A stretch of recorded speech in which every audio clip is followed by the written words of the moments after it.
Billionaire CEO enters the wrong room at a resort. Seconds later, he freezes in shock. What happens next changes his life forever. Hello, viewer. Thanks for joining us. Leave a like and share your thoughts in the comments, along with the city you're watching from. Now let's continue with the story. Christopher Gray stepped out of the sleek black SUV into the brisk mountain air of Aspen, Colorado. He paused for a moment, allowing himself to admire the breathtaking scenery, the powdered slopes, the towering fir trees, and the golden hue of the late afternoon sun. There was a certain hush on the snowy peaks, an almost reverent silence that felt foreign to him, given his usual environment of buzzing boardrooms and bustling city streets. Yet he was here on business, even if this place promised a brief respite from his daily pressures. He was a tall man of 45, with hair that had started to grey along the temples, matching his somber grey suit. Telltale signs of fatigue shadowed his dark eyes. They hinted at the relentless schedule he'd been keeping for the past weeks, preparing for the major tech conference that had just wrapped up. As CEO of Graytech, an innovative technology conglomerate founded decades ago by his late father, Christopher bore the weight of legacy like a well-tailored but heavy coat. Everyone expected him to be as visionary as John Gray had once been. Inside the resort's opulent lobby, the low hum of conversation mingled with the crackling of a stone fireplace. Gold and burgundy rugs lined the polished floor, and porters in matching uniforms hurried guests toward the reception desk. Christopher stood near a large portrait of the Rockies, waiting for his turn to check in, and reflected on the intense negotiations from the conference. So much was riding on this potential merger: stock prices, employee livelihoods, and, above all, his father's name. Nothing terrified him more than failing the standard his father had set, especially after what had happened years ago, when rumors of financial impropriety had tainted the Gray name. Even after 15 years, Christopher still wrestled with the shadows of that scandal. He rarely spoke of it to anyone, not even to his mother, Margaret Gray, who now lived a quiet life in Boston. She had insisted for decades that John Gray was innocent, but some doubts had always lingered at the edges of Christopher's mind. The official stories claimed his father died of a sudden heart attack brought on by stress. But Christopher suspected that humiliation and heartbreak, triggered by the public allegations, played an equally devastating role. Now, as CEO, Christopher vowed to never let such a downfall happen again. While waiting in line, Christopher received a text from Randall Fisher, Graytech's chief financial officer. "Any update on the final signatures?" it read. Christopher felt a slight twinge of annoyance. Randall could be persistent, even overbearing, but he had been loyal to Graytech for years. At least, that was how it appeared. Christopher quickly typed back, "Still reviewing the documents. I'll keep you posted." He slipped his phone into his jacket and offered a tight smile to the friendly receptionist, who gestured him forward. "Welcome to the Grand Summit Resort, Mr. Gray," she said, handing him a plastic keycard. "Room 1408 in the West Wing. If you need anything, ski passes, dining recommendations, feel free to let us know." He thanked her, pocketed the key, and rolled his small suitcase toward the elevators. The place was laid out like a labyrinth, with hallways branching off in multiple directions, each lined with decorative sconces shaped like pine cones. Passing an indoor fountain trickling gently into a stone basin, Christopher felt a pull in his chest, something akin to longing for the simpler times he barely remembered from childhood. Growing up, Aspen had been a winter destination for the Gray family, a place where he once experienced carefree ski lessons and hot cocoa by the fire. Now, the hallway leading to the West Wing was hushed, the plush carpet muffling his footsteps. Each door bore a brass number, and Christopher scanned them for 1408. He was so tired that the numbers began to blur. A wave of exhaustion hit him. The conference had run overtime, followed by a last-minute dinner with potential partners. All he wanted now was to collapse on a bed and maybe, just maybe, sleep through the next morning. Turning a corner, he finally spotted a door labeled 1408. In his haze, Christopher barely noticed that the digital lock screen flickered strangely. The small light didn't register the card immediately. He tried again, and the door beeped. Opening it quietly, he stepped inside. It was dark. Only a distant glow spilled from a lamp near the sofa. Without switching on the overhead light, Christopher muttered something about how large the suite was. He set his suitcase down and tugged at his tie, relief flooding him as he anticipated a quick shower and then bed. But a fleeting sense of unease nagged at him, though he couldn't yet say why.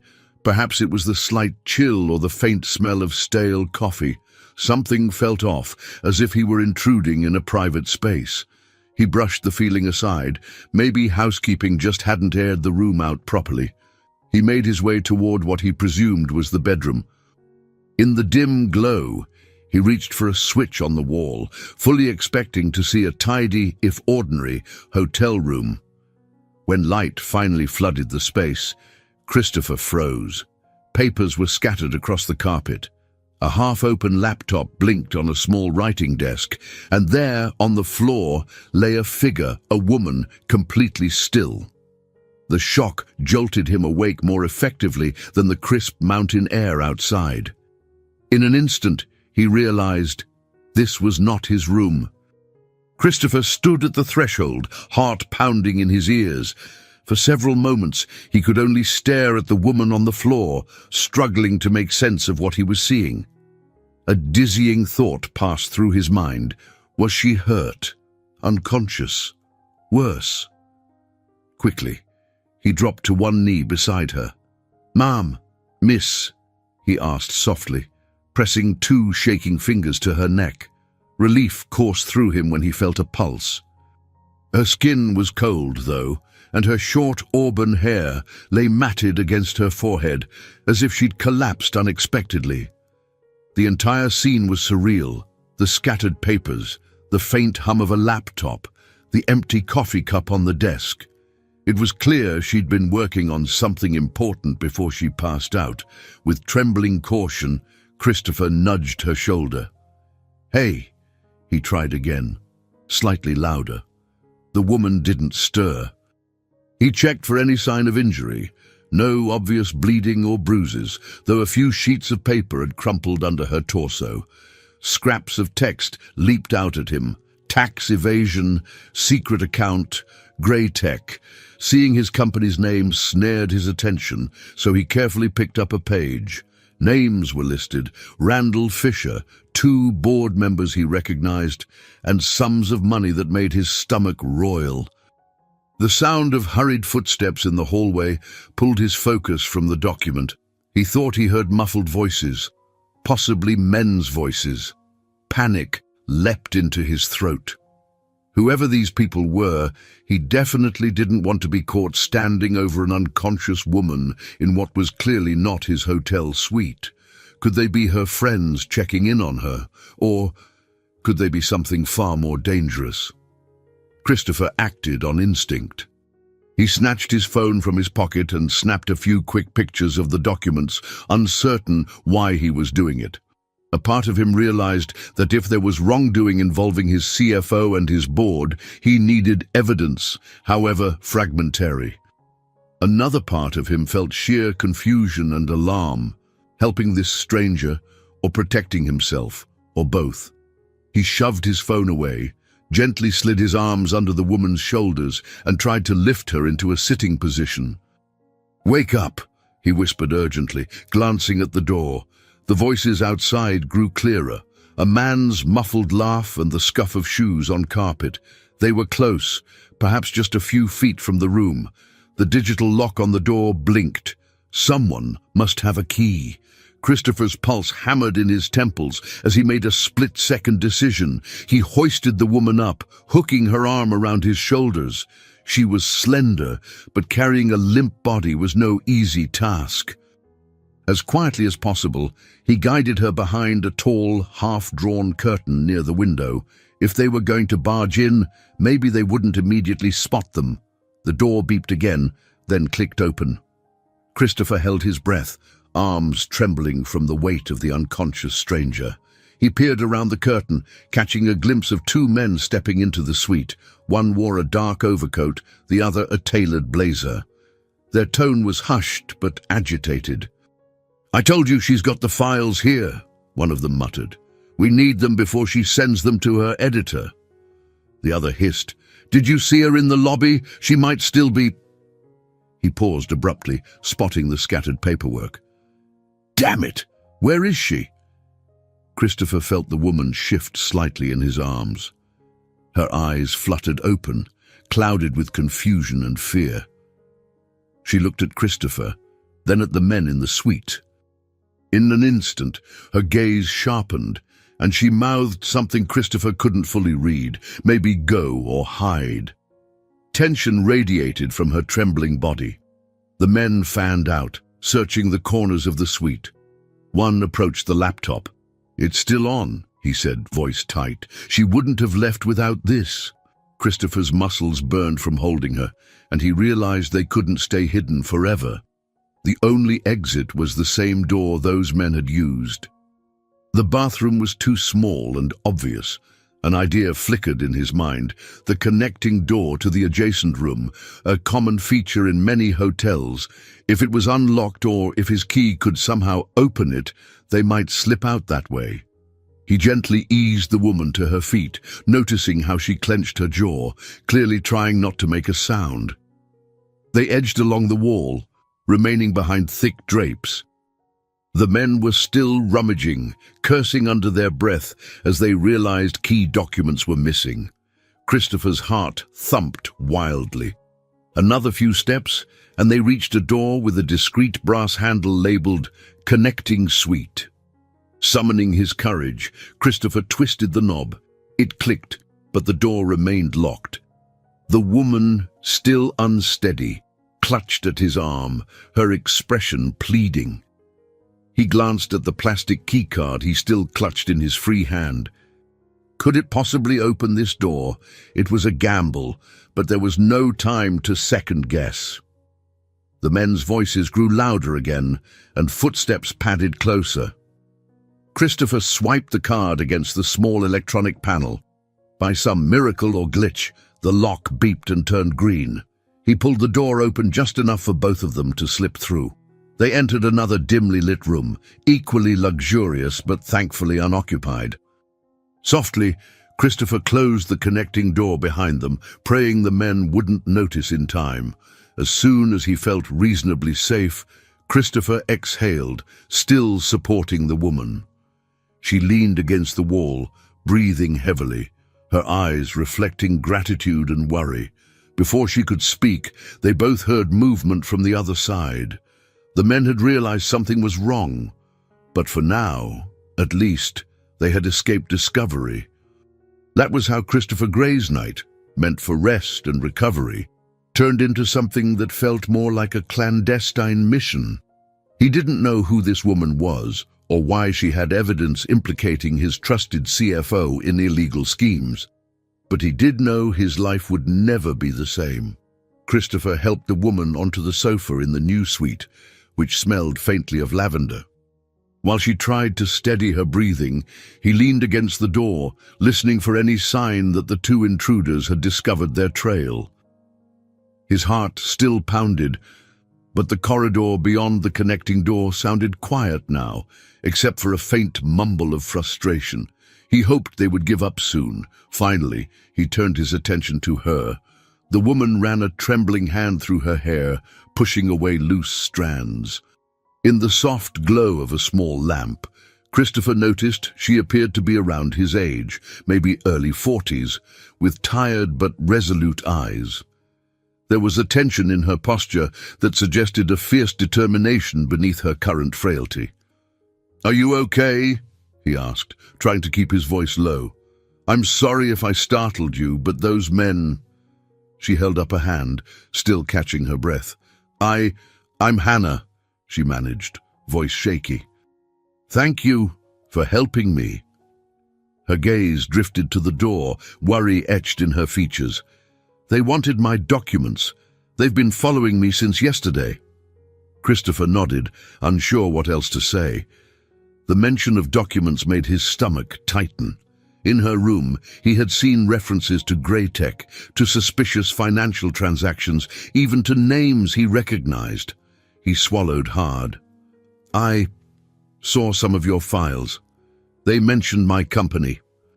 "Did you, break in somewhere?" Hannah shook her head. "Not exactly. I'm a journalist." Her voice took on a defensive edge. "I was investigating a story, and my source arranged for me to access certain records. Those men must be part of the group trying to silence it."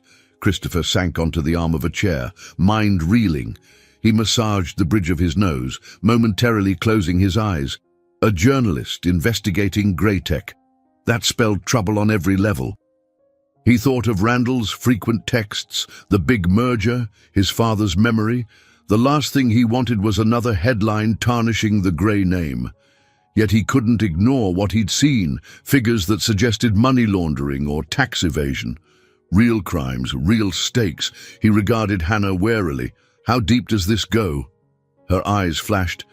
"Deeper than you realize. I've been piecing it together for months. Someone at Greytech, high up, has been funneling money into shell companies, evading taxes, maybe siphoning funds. If I can expose it, I can force them to face legal consequences." Christopher exhaled, a mixture of anger and anxiety. "Do you have any idea who's behind it?" She pushed herself upright, regaining some composure. "I suspect a few top executives, including your CFO, Randall Fisher, and at least 2 board members. But it's bigger than just them. I think there are outside investors involved too. The evidence is all in my room, or was," she added bitterly, glancing at the connecting door. "They must have found my location and come after me to steal or destroy it." Outside, the wind howled softly against the window, and Christopher felt a distinct chill. Could Randall really be capable of such a betrayal? He tried to reason with himself. Randall had been with the company for years, guiding it through expansions and acquisitions, but Christopher also remembered a few odd discrepancies in the financial reports. Each time, Randall had explained them away. Hannah's voice interrupted his thoughts. "You don't seem surprised to hear it's possible. Maybe you've noticed something off." He hesitated. Little things, financial statements that didn't match up at first glance. "I questioned them, and Randall always had an explanation. I never dug deeper. Maybe I didn't want to. The company was thriving. I didn't want to stir up more controversy, especially not after everything that happened with my father." Her expression shifted at the mention of Christopher's father. Almost imperceptibly, she winced, as though hearing the name Gray brought up old memories for her too. But he didn't notice. He was lost in his own swirl of doubts, recalling how fiercely he had defended his family's honor in the past. He pressed a hand to his forehead. "If what you're saying is true, I can't just ignore it. But if we go public, the fallout could be massive. My employees, my shareholders, the entire company could collapse." Hannah breathed deeply. "I know. But if this is real, and trust me, it is, staying silent would be worse. You'd become complicit, especially once you've seen the evidence." For a moment, neither spoke. Then Christopher shifted, eyeing the door again. "We can't stay here," he said, lowering his voice. "Those men might check the connecting suite soon. You can barely stand. Let's see if we can at least get back into the hallway or somewhere safer." Hannah nodded, though Christopher could see her nerves were frayed. He felt the same, a potent blend of fear and responsibility swirling inside him. He'd stumbled into this situation by accident, but now he faced a decision that would test not only his moral compass, but also his willingness to confront ghosts from the past. Could he risk wrecking the company his father built, or was the greater risk allowing this corruption to continue? Picking up the keycard and quietly slipping it into his pocket, Christopher motioned for Hannah to follow. She leaned on him for support. Together, they crept out of the room, determined to find a safe place to regroup. Neither knew how dangerous the path ahead might be, but the gravity of what they had discovered weighed on them both. Christopher found a deserted service corridor behind the resort's banquet halls, where staff typically moved between kitchens and storage rooms. Dim overhead lights flickered against the grey walls, and the faint smell of detergent hung in the air. Hannah limped slightly, each step an effort, but she forced herself to stay upright. Adrenaline still coursed through Christopher's veins, keeping his exhaustion at bay. They paused near a metal exit door with a neon emergency-only sign. Outside, the snow blew in gusts, swirling under a pale moon. Christopher turned to Hannah, voice hushed. "We can't just wander around all night. We need a plan." She leaned against the wall, catching her breath. "I need to retrieve my evidence. The digital backups, my notes, everything. That's the only way to protect myself. And you." He frowned. "Protect me. I never asked to be involved." She met his gaze, eyes dark and unwavering. "You took photos of those documents. If these people know that, your involvement is sealed, whether you like it or not." A swirl of conflicting emotions churned in Christopher's chest. He had built a life trying to avoid the mistakes and scandals that once threatened his family legacy, yet here he was, on the brink of another corporate nightmare. "We could go to the resort manager or the police," he suggested, though uncertainty tinged his voice. "Let them handle whoever those men are." Hannah shook her head adamantly. "They might be watching the main exits, and local police could be influenced or bought off by powerful businessmen. This is a huge story, Christopher. It involves people with money, connections. You saw how far they were willing to go." She pressed her lips into a thin line. "The best chance is for me to contact my editor or someone I trust outside this resort. But I need my laptop and external drives first." Christopher raked a hand through his hair, stepping back to think. The memories of his father's collapse into scandal still tormented him. The hushed phone calls, the ominous headlines, and finally, the funeral that came too soon. He had vowed never to let anything so tragic happen again. But if his CFO truly was orchestrating some illegal scheme, ignoring it would be wrong. At that moment, faint footsteps echoed from around the corner. Hannah's gaze locked on Christopher's, panic in her eyes.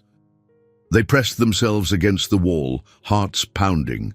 A pair of resort staff in uniforms shuffled past, pushing a cart of folded linens. Relieved that it wasn't the men from before, Christopher exhaled slowly. Hannah whispered, "We can't stay here long. They might search the entire resort if they're desperate." Christopher nodded.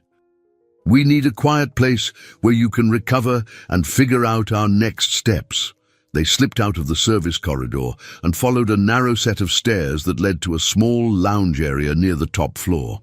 The lounge was cozy, with a vending machine humming in the corner and a few armchairs clustered around a coffee table. Thankfully, it was empty. They sank into chairs across from each other, and Hannah rubbed her temples. "Thank you," she murmured. "I know you didn't have to do any of this. You could have just walked away." He forced a half smile. "Yeah, well, that's not who I am." He paused. "At least I hope it's not." They sat in silence for a moment.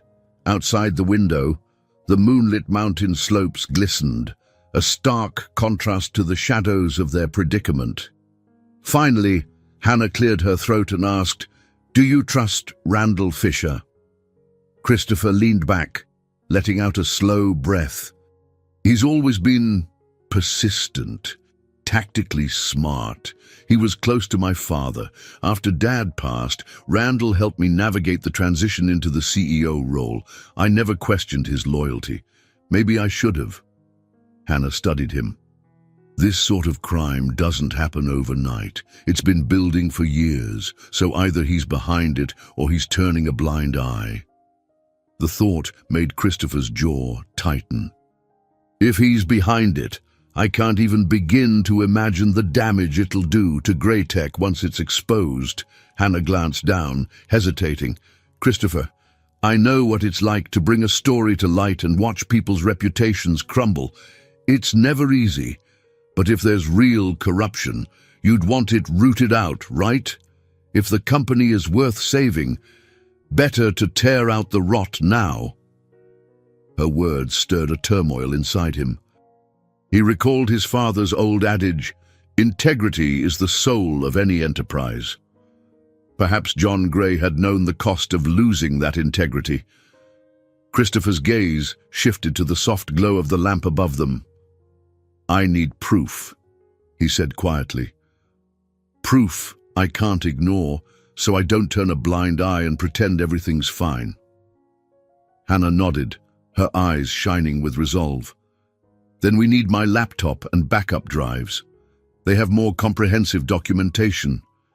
With those, you'll see the full extent of the fraud. Christopher rose, pushing the chair back gently. Let's do it. But we have to be careful. We don't know how many people are involved or how far they'll go. Steadying herself, Hannah stood. Though she was still pale, a new strength flickered in her eyes. We'll find a way, she said softly. They left the lounge, forging a cautious path through hushed corridors. Each step carried the weight of unraveling truths that could shake everything Christopher believed about Greytech and about the man he had inherited the company from. The pressure was mounting, and he felt the tremor of that burden in every breath. Yet a small spark of determination kindled in his chest, a willingness to face what lay ahead, even if it meant tearing down walls he once thought unassailable.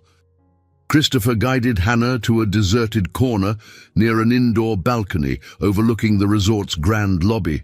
Below, guests mingled by the fireplace, oblivious to the danger lurking in the corridors above. A gentle piano melody floated from the lounge bar, creating a surreal contrast to their tense reality. We could try the cafe on the first floor, Christopher suggested quietly. It's open all night, and it's usually not too crowded at this hour. Maybe we can rest there for a moment and figure out how to retrieve your things. Hannah nodded. Sounds good. With people around, it might be safer. And if anyone is watching, they'll see us just grabbing coffee. They moved carefully toward the elevators, each step filled with caution. The elevator ride down felt endless. Christopher's mind spun with possibilities for what might happen next. He knew if he got too deeply involved, he risked everything, his reputation, his fortune, and the livelihoods of thousands of employees. But ignoring this crisis, that might be an even greater betrayal of all he claimed to stand for.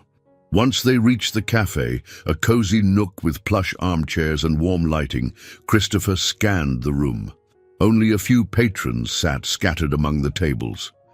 A grey-haired couple sipped hot tea, while a lone businessman tapped away at his laptop. A friendly barista, sporting a green apron, offered a welcoming smile, but didn't seem to recognize either of them. Hannah lowered herself into a corner booth with a sigh of relief. Christopher ordered 2 coffees, black for himself, and a decaf for her at her request. When he returned, he found her massaging her wrist as she tried to steady a subtle tremor in her hand. You sure you're okay? He asked, sliding her cup toward her. She shrugged, managing a faint smile. Just a bit shaken. A few hours ago, I was certain I had everything under control. I never expected to be knocked out or chased through a hotel by... I'm not even sure who they are. Hired muscle, probably. Christopher let silence settle between them for a moment as they both sipped their coffee.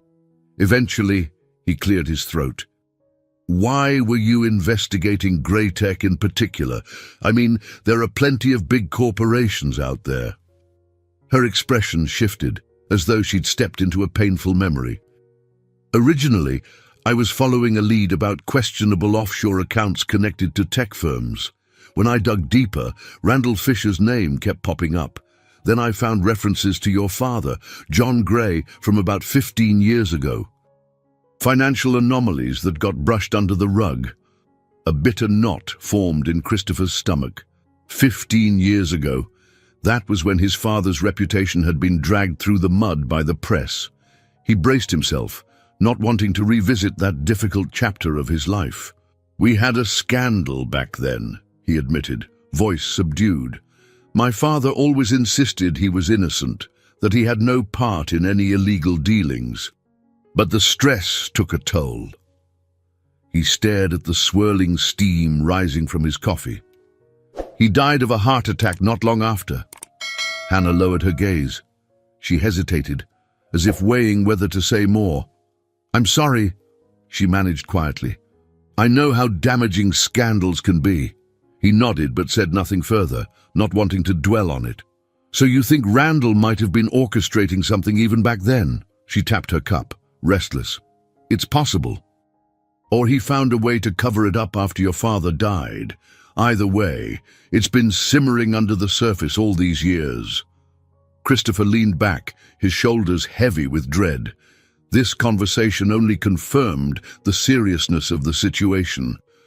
Whatever personal grief he carried for his father, that story was woven into a much larger tapestry of corruption, one he couldn't ignore now that he'd glimpsed it. "So," Hannah said, looking at him earnestly, "are you willing to help me expose this, no matter the fallout? Because once we go down that road, there's no turning back.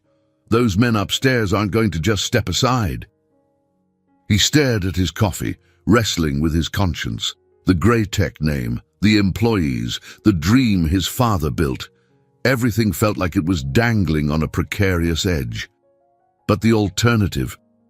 Looking away while criminals destroyed the integrity of his company? "I need to see the rest of your evidence," he said at last, meeting her gaze. "If it's as damning as what I've seen, I won't let it continue. But I'm also not going to blow the place up without solid proof." Hannah's eyes glinted with cautious relief.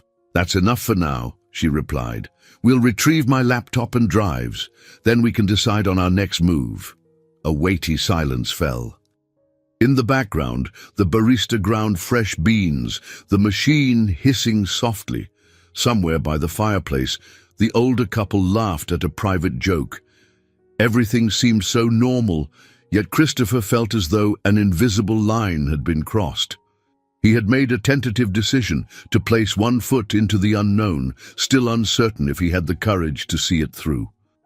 After a moment, Hannah offered the faintest smile. "Thank you," she said, her voice low. "I don't know if I could do this alone." Christopher returned a nod, stirring his coffee absently. Despite the pulse of anxiety that threaded through his veins, a flicker of determination began to grow. He would not abandon everything his family once stood for, nor would he let fear dictate his actions. The cost might be high, but the price of silence, he realized, would be far greater. They finished their drinks in pensive quiet, both aware that this uneasy alliance might be all that stood between truth and the sweeping power of those who thrived in the shadows. Christopher and Hannah sat in the dimly lit cafe a while longer, occasionally casting glances at the few patrons who sipped coffee or tapped on their phones. Their whispered conversation had settled into an uneasy lull, both of them silently weighing the risks ahead. At last, Christopher checked his watch. It was nearly midnight. "We can't just wait here forever," he said. "We need to retrieve your laptop and drives before whoever's after you realizes where we might go next." Hannah brushed a strand of hair behind her ear, her voice quiet but firm. "Let's head back upstairs. I left my gear stashed in the closet of the same suite. Where you found me. Hopefully, those men didn't discover it." Christopher pursed his lips. "That's risky. If they're still around, we could walk right into them." She offered a grim smile. "They might have left if they didn't find what they were looking for. But it's a gamble either way." As they rose to leave, the barista stepped over. "Last call for coffee?" she asked kindly, her green apron rustling. Christopher hesitated, then shook his head. "No, thanks," he said, returning a polite nod. He felt a pang of guilt for lying to the unsuspecting staff, who had no idea about the danger that lurked in the same building. They slipped out of the cafe and made their way back to the elevator bay. Hannah stiffened, halting when she spotted a tall man in a dark suit just beyond the escalators. "That's not one of them, is it?" she asked, breath hitching. Christopher squinted. "I don't think so." Still, Hannah took no chances. She motioned for Christopher to follow her along a side corridor that led to the resort's conference rooms. "I found a service elevator behind these ballrooms earlier," she explained.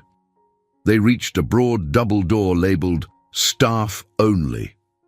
Hannah tugged it open, revealing a dim hall with cleaning supplies and a freight elevator at the end. Voices echoed from somewhere deeper inside, but they heard no immediate sign of the men who attacked her. Inside the freight elevator, Hannah pressed the button for the 14th floor. The machine lurched and began a steady ascent. Anxiety churned in Christopher's gut, the confined space amplifying his sense of vulnerability. He glanced at the flickering ceiling light, recalling how differently this evening might have gone if he'd just opened the right hotel door in the first place. When the doors slid open, they stepped into a narrow corridor that intersected with the main hallway on the 14th floor. At the juncture stood a figure that instantly put Christopher on edge, a man in his mid-60s, with silver hair brushed neatly back, wearing a casual tweed jacket. The man spun around at their approach, startled. "Mr. Gray," he said, surprise coloring his tone, "what are you doing here at this hour?" It took Christopher a moment to register the face. "Quentin?" he asked, blinking. Quentin Ross had once been an external auditor brought in by Christopher's father. They hadn't been in direct contact for years, but Christopher recalled him as a thorough, precise figure who once tried to warn John Gray of potential internal fraud. Quentin's warnings had been dismissed back then, overshadowed by the scandal that erupted soon after. Hannah looked uneasy. "Friend of yours," she whispered. Christopher spoke hesitantly. "Quentin Ross used to work with my father. He's an accountant and consultant." Quentin's gaze flickered between the two, his posture tense. "I came here for the business conference. I was hoping to speak with you regarding some concerns I've heard about Grey Tech, but you vanished after the closing session." Hannah and Christopher exchanged quick, wary glances. There was little time to sort out friend from foe, but something about Quentin's earnest expression and recollection of the old days made Christopher believe he could be trusted, at least more than random strangers lurking around. "Quentin," Christopher began, voice low, "we're in trouble. We need your help. There's a situation involving our CFO, possibly some board members, illegal financial dealings."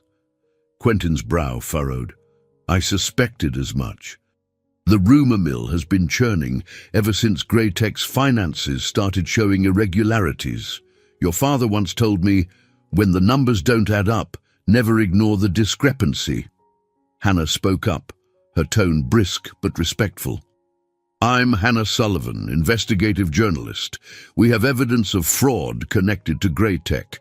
We need to retrieve my hardware from a suite, quickly and quietly." Quentin nodded, understanding dawning in his eyes. He glanced around. "This floor isn't safe right now. Let me help." They huddled together in the corridor, voices kept low.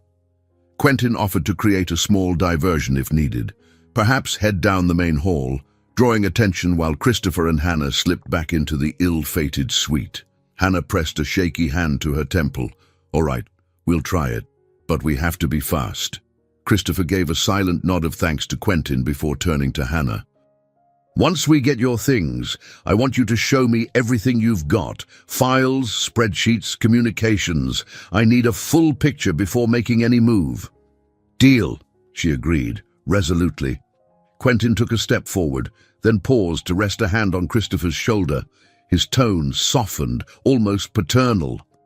"Your father wasn't perfect, Christopher, but he valued honesty. If these allegations are true, you have no choice but to act." No matter how painful, Christopher swallowed hard, memories of his father swirling in his mind. "I know," he murmured, gazing down the corridor. "I just hope we're not too late." With that, Quentin headed off, his footsteps echoing as he rounded the corner into the main hallway. Christopher and Hannah exchanged a look of both determination and dread before they too slipped out of the service corridor. By chance or by destiny, they now had a guide, someone who had once sounded warnings that went unheeded. Perhaps this time, Christopher thought, history would not repeat itself. Using Quentin's diversion, Christopher and Hannah navigated the opulent hallway on the 14th floor. The warm glow of sconces against the patterned wallpaper gave the impression of a serene, upscale hotel, yet tension simmered just beneath the surface. Their steps were quick but cautious, each footfall a reminder that they were no longer operating within the safety of normal business dealings. As they approached the suite's door, Hannah clutched Christopher's arm. "Remember, my laptop bag is hidden in the bedroom closet. If they've found it, we'll need to think of something else." Christopher nodded, silently praying the men who'd threatened her had left. He leaned close to the door, ears straining for any sound. Hearing nothing, he tried the handle. It was unlocked. The small twist in his stomach told him it should have been locked. Hannah mouthed, "Stay behind me." But Christopher was larger and instinctively placed himself in front. Slowly, they crept inside, flicking on only a narrow beam from Christopher's phone flashlight. The suite looked disheveled, papers strewn across the table, drawers left ajar, chairs knocked over. However, Christopher felt a strange relief that the men were nowhere in sight. Possibly they had searched thoroughly and left in frustration. Hannah carefully moved to the bedroom closet, rummaging through winter coats hanging there. At last, she pulled out a small black backpack, her eyes lit up, relief evident on her face. "It's here," she whispered triumphantly.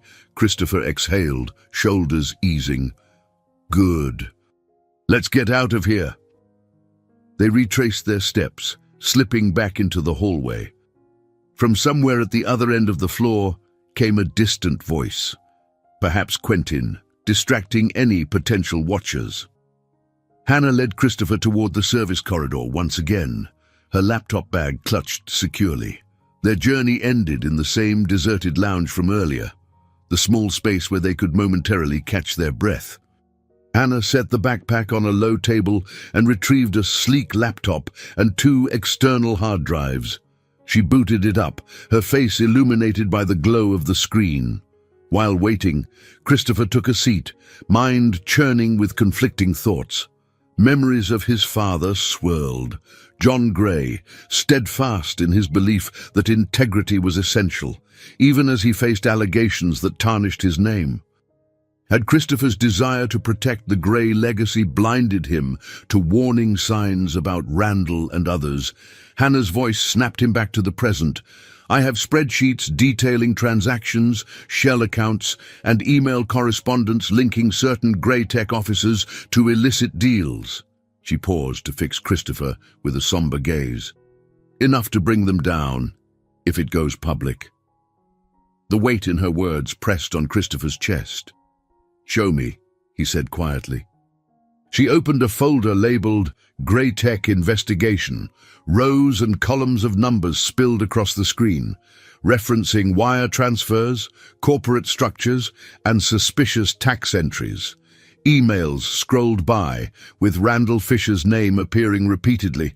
Randall's words were often vague, but they seemed to reference hush payments and coded language about managing risk.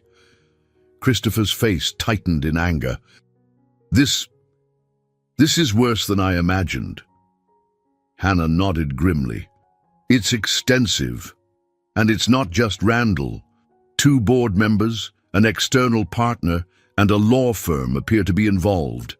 Money from these shell companies has been funneled back into Greytech's official accounts, but the sums never quite match. Tax liabilities vanish with no paper trail. He rubbed his temples, feeling the beginnings of a headache. If this breaks, the stock could plummet. People will lose faith in the company. He thought of the thousands of employees worldwide who depended on Greytech for a paycheck. Factories in the Midwest, research teams in Silicon Valley, call centers in the Southwest. The ripple effects would be devastating. Yet letting fraud continue would be an even deeper betrayal. Hannah's tone softened. I've seen it before. Mass layoffs, reorganizations. But there's also a chance that with proper leadership and legal cooperation, the company can be salvaged, rid of the guilty parties. The worst case is if everything stays hidden, festering until it erupts in an even bigger scandal. His jaw clenched. I need to talk to my mother, he murmured. She knew my father better than anyone. Maybe she knows something about Randall we've missed. Hannah hesitated. I understand, but we can't delay. The men we ran from could be regrouping right now. Christopher realized she was right.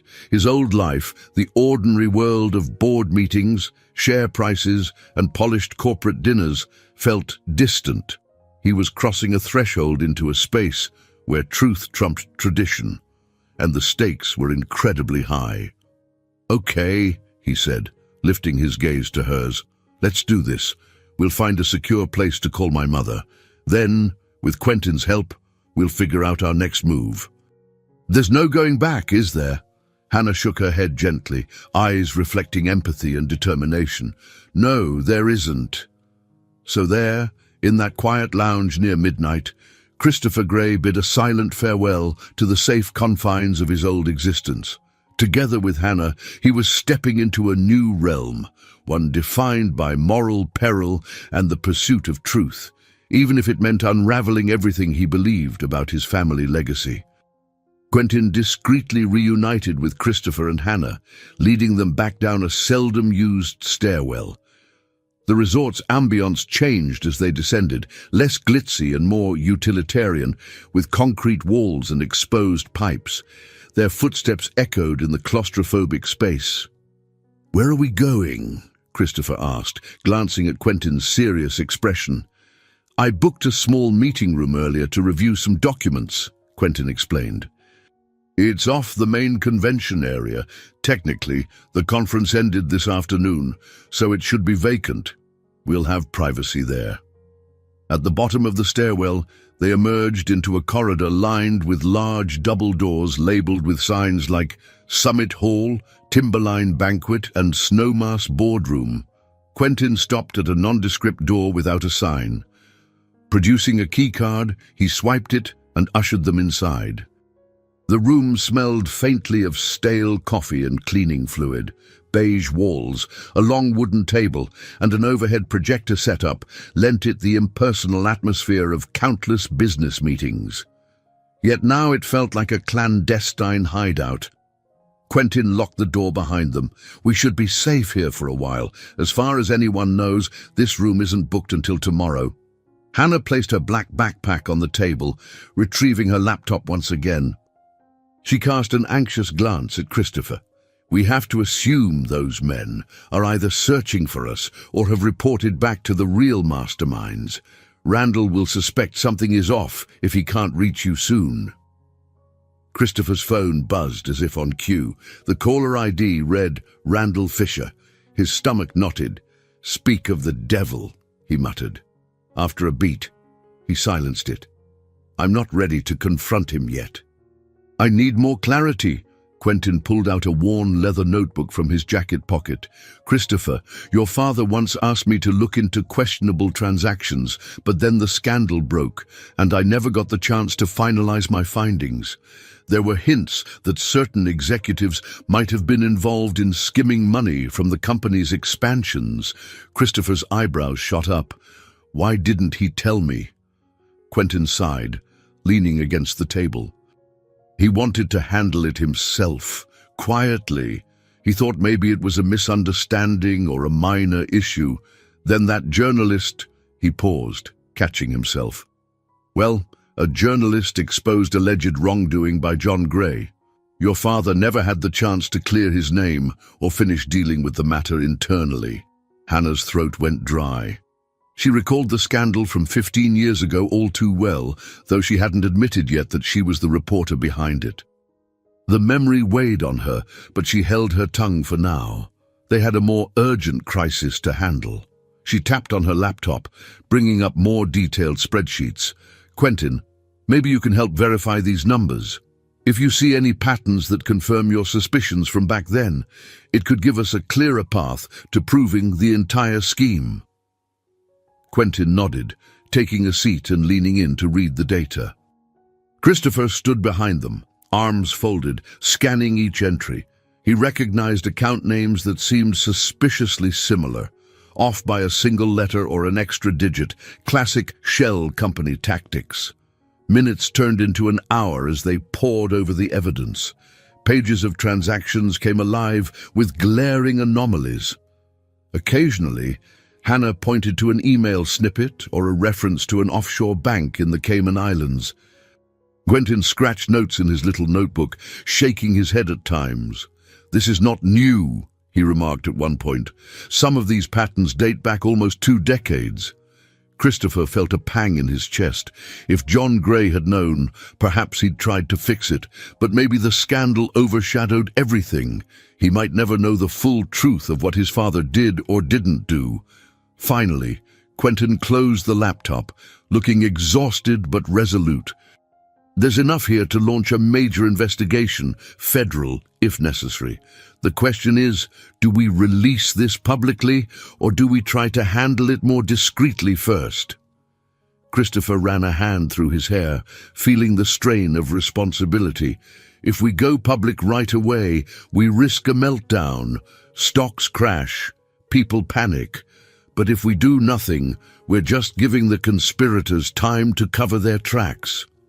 Hannah chewed her lower lip. I might have contacts in Denver, an editor I trust at my publication, and a former prosecutor who sometimes works with whistleblowers. If we can get them involved, we might have a safer route to expose this while safeguarding employees. Time is of the essence, Quentin reminded them. Randall must realize something's wrong. He'll be pulling strings behind the scenes. Christopher's phone buzzed again. This time the caller ID showed Mother.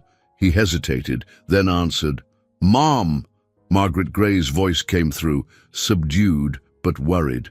Chris, dear, are you all right? Randall called me, said he couldn't get in touch with you. He sounded urgent. Heart pounding, Christopher exchanged a glance with Hannah. I'm fine, Mom, he lied gently. I'm just, sorting some issues here in Aspen. Did Randall say anything else? He seemed concerned. Wanted me to ask you to call him immediately about a time-sensitive matter. Chris, I'm worried. Is there something you're not telling me? Closing his eyes, Christopher willed himself to stay calm. There's a lot happening, Mom, but I promise I'll explain soon. For now, just know that I'm safe. Please trust me. Margaret hesitated. I do trust you, son. Just be careful. Call me if you need anything. He ended the call. Looking at the expectant faces around the table, he inhaled slowly. It's begun. Randall is already making moves. We're definitely entering uncharted territory. Hannah closed her laptop, her expression steeling. Then let's not waste any more time. We know what we have to do. With that, the three of them began to draft a plan, trading the ordinary comforts of corporate stability for the uncertain road of exposing corruption. They had stepped fully into a world where illusions shattered, old truths were questioned, and the stakes were more than mere business. They were personal, moral, and possibly life-threatening. The night slipped into early morning while Christopher, Hannah, and Quentin devised their strategy in the quiet meeting room. The overhead fluorescent lights hummed softly, accentuating the weary lines on their faces. Despite the fatigue gnawing at them, they knew they couldn't afford to rest. Each passing minute was a window for the conspirators to pivot or strike back. Quentin spread out a laminated map of the resort on the table. "Here's where the main conference halls connect to the west wing, where your room is," he pointed. "Security patrols typically sweep this area every few hours, but their focus is on keeping guests safe from accidents, not from cunning corporate criminals." Hannah nodded, leaning in to get a better view. "I'll need to step outside at some point to meet with my editor and that former prosecutor I mentioned. We can't rely on hotel Wi-Fi for secure communications. They can be monitored." Christopher glanced at her. "I have a portable hotspot with encryption that Greytech developed for secure teleconferencing. We could try that if you'd trust one of our own devices." A thin smile crossed his lips, half ironic.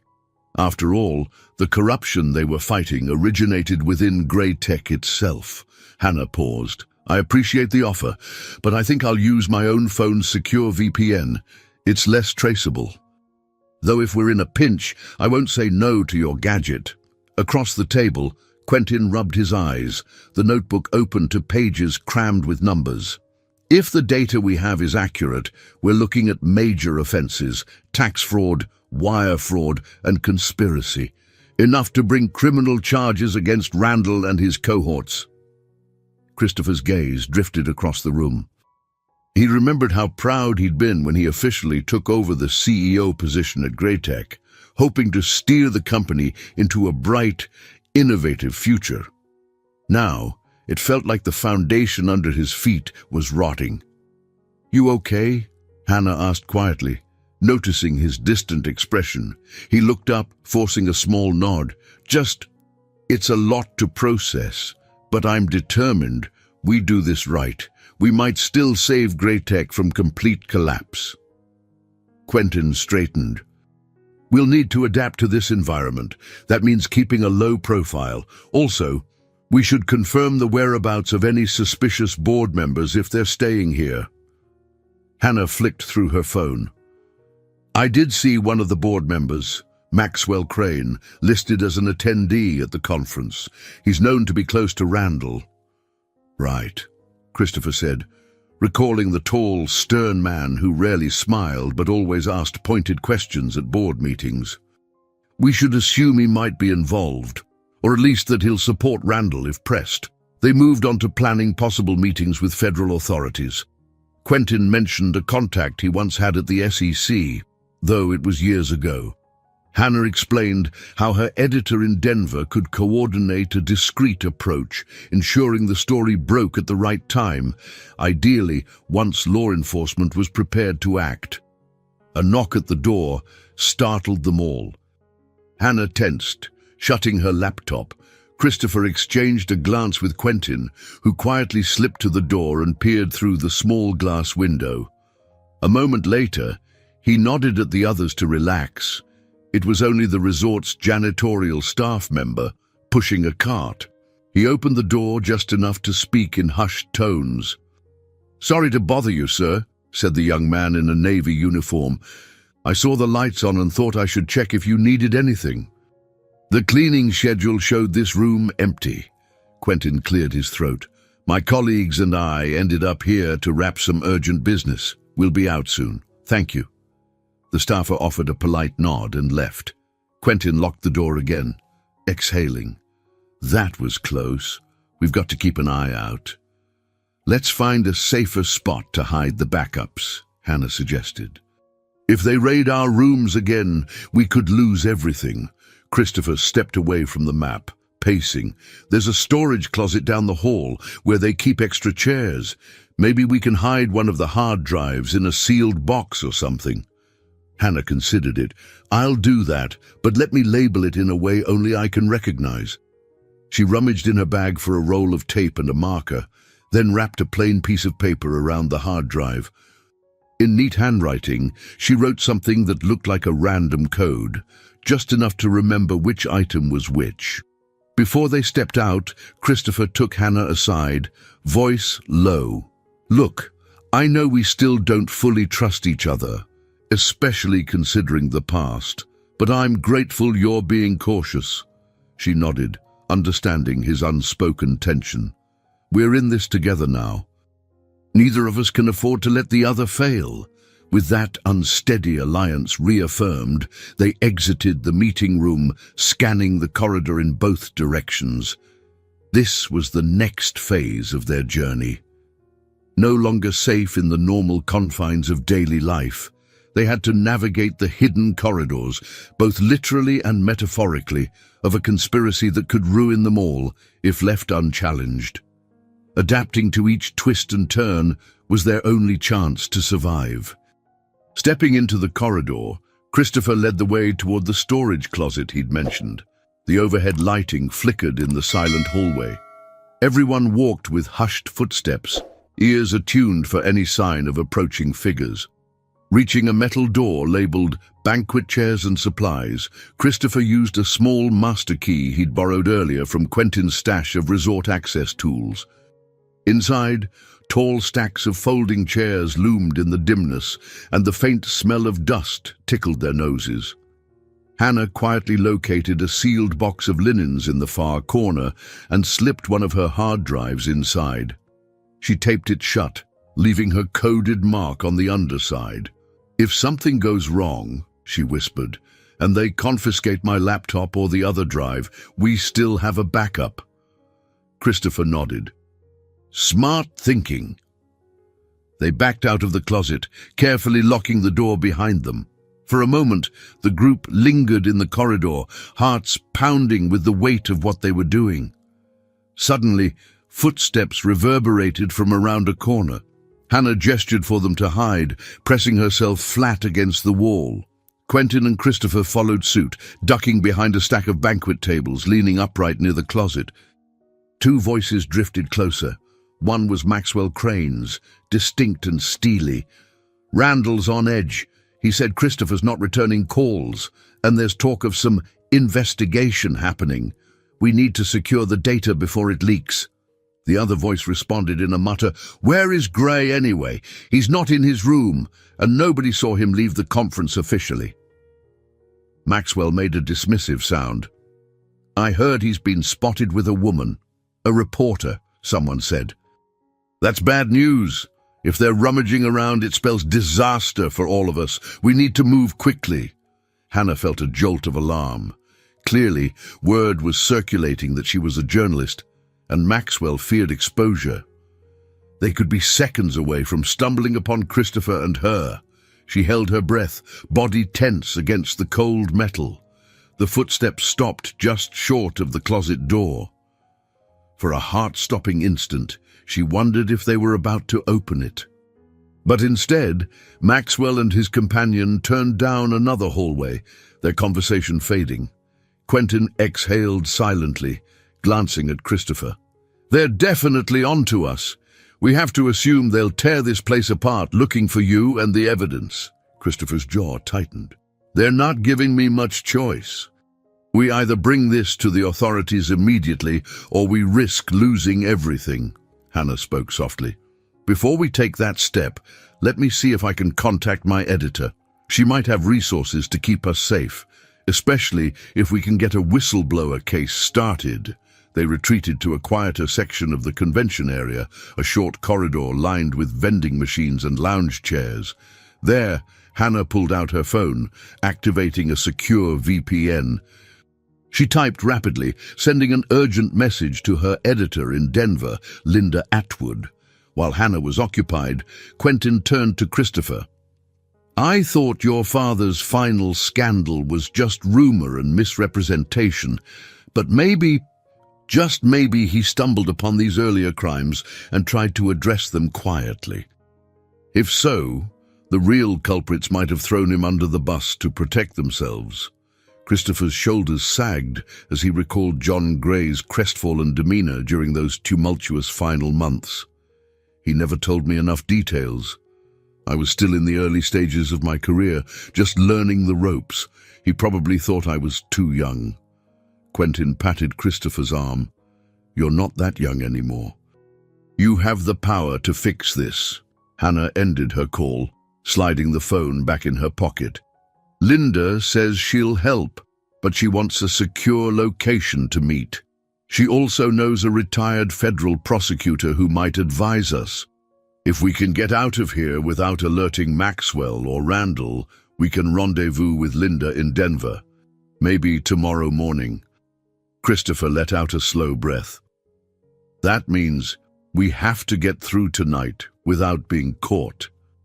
Maybe we can hole up in a different hotel, or even a safe house in town, if that exists. Quentin looked thoughtful. I know a small bed and breakfast on the outskirts of Aspen, family run. They might have an extra room or two. It's not luxurious, but it's discreet. Perfect, Hannah said, relief in her tone. We should go there as soon as we can. The longer we stay here, the higher the chance we'll run into Maxwell or his men. Christopher tapped his foot against the tiled floor, mind racing. Leaving means we have to sneak past potential watchers in the lobby, the parking area. Anyone could spot us. Hannah lifted her chin. We'll manage. We have to.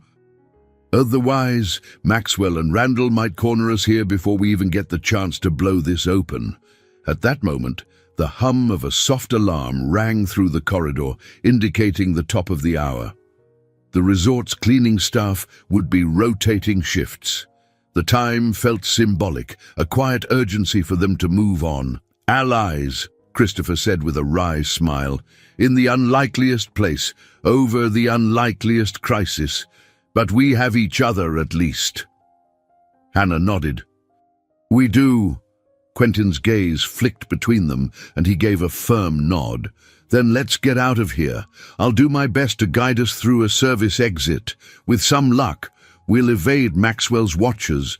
Then we'll have the night to plan our next steps in safety. The three of them moved out, a makeshift alliance forged by the shared goal of unmasking the truth. Their path was fraught with danger, but sometimes that was the only way to reveal what lay hidden in the dark corners of power. They descended another set of service stairs, hearts pounding with each echoing step. The air was colder here, as if the vents pumped a chill through the resort's hidden arteries. The plan was straightforward. Slip out a side exit near the loading dock, reach the parking lot, and drive away in Christopher's rented SUV. Quentin took the lead, his eyes darting left and right. I used to handle logistics for big events, he whispered. I know how these back routes work. Just stay close. Hannah clutched her backpack, the remaining hard drive tucked safely inside. Christopher followed with tense determination, phone in hand, in case they needed a quick call to security or even 911. They were just yards from the final door when voices erupted from the corridor behind them, sharp, urgent. A pang of dread shot through Hannah's chest. She recognized that particular timbre of authority, the clipped tone of someone used to being obeyed. Spread out! Check every hallway! The voice reverberated, and Christopher froze in place. He glanced back, seeing silhouettes cast against the walls. Quentin hissed, That must be Maxwell's men! Hurry! They rushed toward the exit. A bright red sign marked Loading Dock Authorized Personnel Only glowed in the overhead light. Quentin shoved it open, letting in a blast of cold air mixed with the smell of diesel. The loading dock was a concrete pad sheltered by a metal awning. Parked near the edge were 2 trucks used for delivering linens and kitchen supplies. No one else was in sight. Slipping out, they let the door shut behind them with a clank. Hannah inhaled the crisp night air, feeling momentary relief to be outside the stifling corridors, but the sense of safety was short-lived. From behind one of the delivery trucks stepped a burly figure in a dark suit, phone pressed to his ear. He spotted them instantly, eyes narrowing. Christopher's heart dropped. It was the same man from Hannah's suite earlier that night. "Hey!" the man barked into his phone. "They're out here by the loading dock." Everything happened in a rush. Hannah clutched Christopher's arm, and Quentin took a step forward, trying to block the man's path. The burly figure snapped his phone shut, advanced with a menacing stance. "End of the line," he growled. "Hand over the files." Christopher swallowed hard, adrenaline surging. "Stay away from us. You have no right." The man lunged, grabbing for Hannah's backpack. She twisted away, nearly stumbling on the slippery concrete. Christopher moved on instinct, using his size to shoulder-check the attacker, sending him momentarily off balance. Quentin darted behind the truck, looking for something, anything, that could serve as a deterrent. He grabbed a metal rod used to lock the truck's cargo door and held it up. "Back off!" Undeterred, the attacker lunged again. This time, Hannah slid the backpack under her arm, stepping away from his grasp. Christopher delivered a desperate shove that sent the man skidding against the side of the truck, momentarily winded. They all knew more pursuers could appear any second. "Run!" Christopher shouted, grabbing Hannah's hand. Quentin tossed the metal rod aside and hurried after them as they sprinted across the loading dock. The parking lot lay beyond a high fence with a single gate. Christopher's SUV was parked off to the right, barely visible under faint floodlights. With each step, his heart hammered, the weight of fear pressing on him. He glanced back to see the burly man recovering, fumbling with his phone to call for backup. They reached the fence. Quentin found the latch and yanked it open. The gate creaked, and they slipped through, breath ragged from the dash. Hannah clutched her bag, scanning the lot for more threats. A single guard stood in a booth by the main resort entrance, oblivious to the drama unfolding at the loading area. Christopher pointed to his SUV. "Over there!" They raced across the asphalt, the cold biting at their lungs. Thankfully, no other pursuers seemed to block their path, at least not yet. The SUV's locks beeped as Christopher pressed the key fob, and they piled in, slamming the doors. "Go, go, go!" Hannah urged from the back seat, yanking on her seatbelt. Christopher's hands shook as he started the engine. Headlights cut through the darkness, and the SUV roared to life. He put it in gear, tires squealing as they pulled onto the winding road leading away from the resort. In the rearview mirror, he caught a glimpse of the burly man bursting out of the loading dock gate, shouting furiously into his phone. They weaved down the steep driveway, adrenaline coursing through their veins. Quentin, in the passenger seat, blew out a sharp breath. "We made it, at least for now." Hannah glanced back, half expecting a caravan of vehicles to appear in pursuit, but all they saw were the distant lights of the Grand Resort behind them. "Let's just hope they don't track us to the B&B, she said, her voice trembling with residual fear. Christopher tightened his grip on the steering wheel. "I'll take the back roads. We'll find that place, hole up for the night. Then tomorrow we head to Denver." "Agreed," Quentin said, relief and tension mingling in his tone. Hannah nodded, checking the backpack to ensure the hard drive was still safe. "Agreed," she echoed softly. The SUV rolled deeper into the snowy Aspen night, leaving behind the looming silhouette of the resort. In that moment, Christopher felt a flicker of something akin to hope. They'd survived the first real confrontation, tested the resolve of those trying to silence them, yet he also knew the battle was just beginning. With powerful enemies and incriminating evidence in play, the stakes had never been higher. They were in uncharted territory now, together but hunted, and whether they liked it or not, the fate of Greytech and Christopher's own legacy would be decided by the choices they made in the days to come. The SUV's headlights carved two bright tunnels through the dark, winding road outside Aspen. Snowdrifts glimmered in the beams, and pine trees stood like silent sentinels on either side of the pavement. Christopher gripped the wheel, ears still ringing from the commotion at the resort's loading dock. Beside him, Quentin peered at a map on his phone, trying to direct them to the discreet bed and breakfast he remembered from a past business trip. Hannah, in the back seat, clutched her backpack protectively. The rhythmic hum of the car's tires might have lulled her to sleep under other circumstances, but now her heartbeat remained a steady drum of anxiety. She glanced out the rear window every few minutes, wary of any headlights that might signal pursuers. "We should be close," Quentin said, squinting at his phone. "A mile or two down this road, and we'll see a small sign for Aspen Pine Retreat." Christopher exhaled. Let's hope they have a vacancy. If not, we'll be sleeping in this SUV.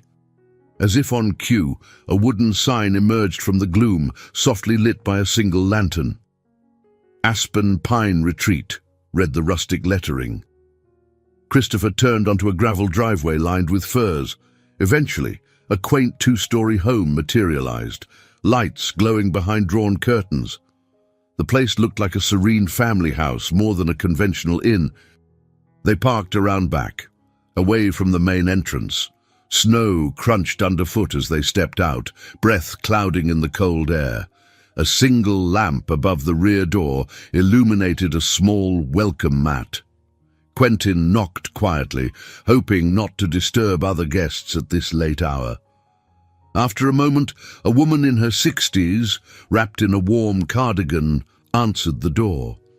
She had kind eyes that flicked between them with gentle curiosity. "May I help you?" Quentin cleared his throat. "I'm sorry for the late arrival. My name's Quentin Ross. I stayed here last winter. We're in need of a room, or two, if possible, just for tonight." The woman nodded thoughtfully. "I do recall the name, Mr. Ross. Let me see what I can do." She led them through a cozy kitchen that smelled faintly of baked bread, then into a small office area. While she searched the reservation book, Hannah noticed the flicker of uncertainty on the hostess's face. 3 guests arriving without luggage, at nearly 2 in the morning, must have seemed peculiar. "We have 2 rooms free," the woman said at last, glancing over the rim of her glasses. "They're small, but they'll do. My name is Eloise." She paused, then added gently, "You all look exhausted." Christopher managed a grateful smile. "Thank you, Eloise." "This means a lot." Quentin settled the payment, and soon they were guided upstairs. 2 adjacent rooms, each with a simple bed, a wooden dresser, and a view of the snow-covered yard. The walls displayed framed photos of mountain landscapes, adding a comforting touch. Once Eloise had left them to settle in, Christopher and Quentin convened quietly in the hallway with Hannah. They spoke in hushed tones, aware that any other guests might be sleeping behind nearby doors. "We should keep watch in case someone tracks us down," Hannah said, pressing her back against the hallway's floral wallpaper. "I doubt it'll happen tonight, but better safe than sorry." Christopher nodded. "I'll take the first watch. Quentin, you and Hannah rest a bit. In a few hours, we can switch." Quentin looked reluctant, but eventually agreed. "Wake me if you hear even a creak of the floorboards that doesn't belong here." Hannah followed him into one of the rooms, while Christopher took the other. After quietly closing the door, Christopher leaned against it, letting out a trembling sigh. His mind wouldn't settle. The events at the resort played on loop, Maxwell Crane's chilling voice, the burly enforcer's brutal presence, the frantic escape. They'd come too close to losing everything. He pulled out his phone, checking messages. There were missed calls from Randall Fisher and 2 from his mother. Guilt pricked at him, but he resolved to focus on immediate survival. With a heavy heart, he grabbed the chair from the small desk, propped it by the window, and sat so he could see the driveway. Pale moonlight illuminated the quiet property. In the distance, an owl hooted softly, as though mocking the tension that clung to him. Every half hour or so, he stood to stretch, listening intently for any engine sounds or approaching footsteps. The old wooden house groaned occasionally, but no ominous figures appeared. He watched the star-strewn sky shift as the hours crawled by. Slowly, the black horizon began to lighten, suggesting dawn's approach. His thoughts drifted to Greytech. If the entire board was tainted or complicit, he would have to make a public stand. Could he handle the backlash? The stock freefall. Could employees handle the chaos?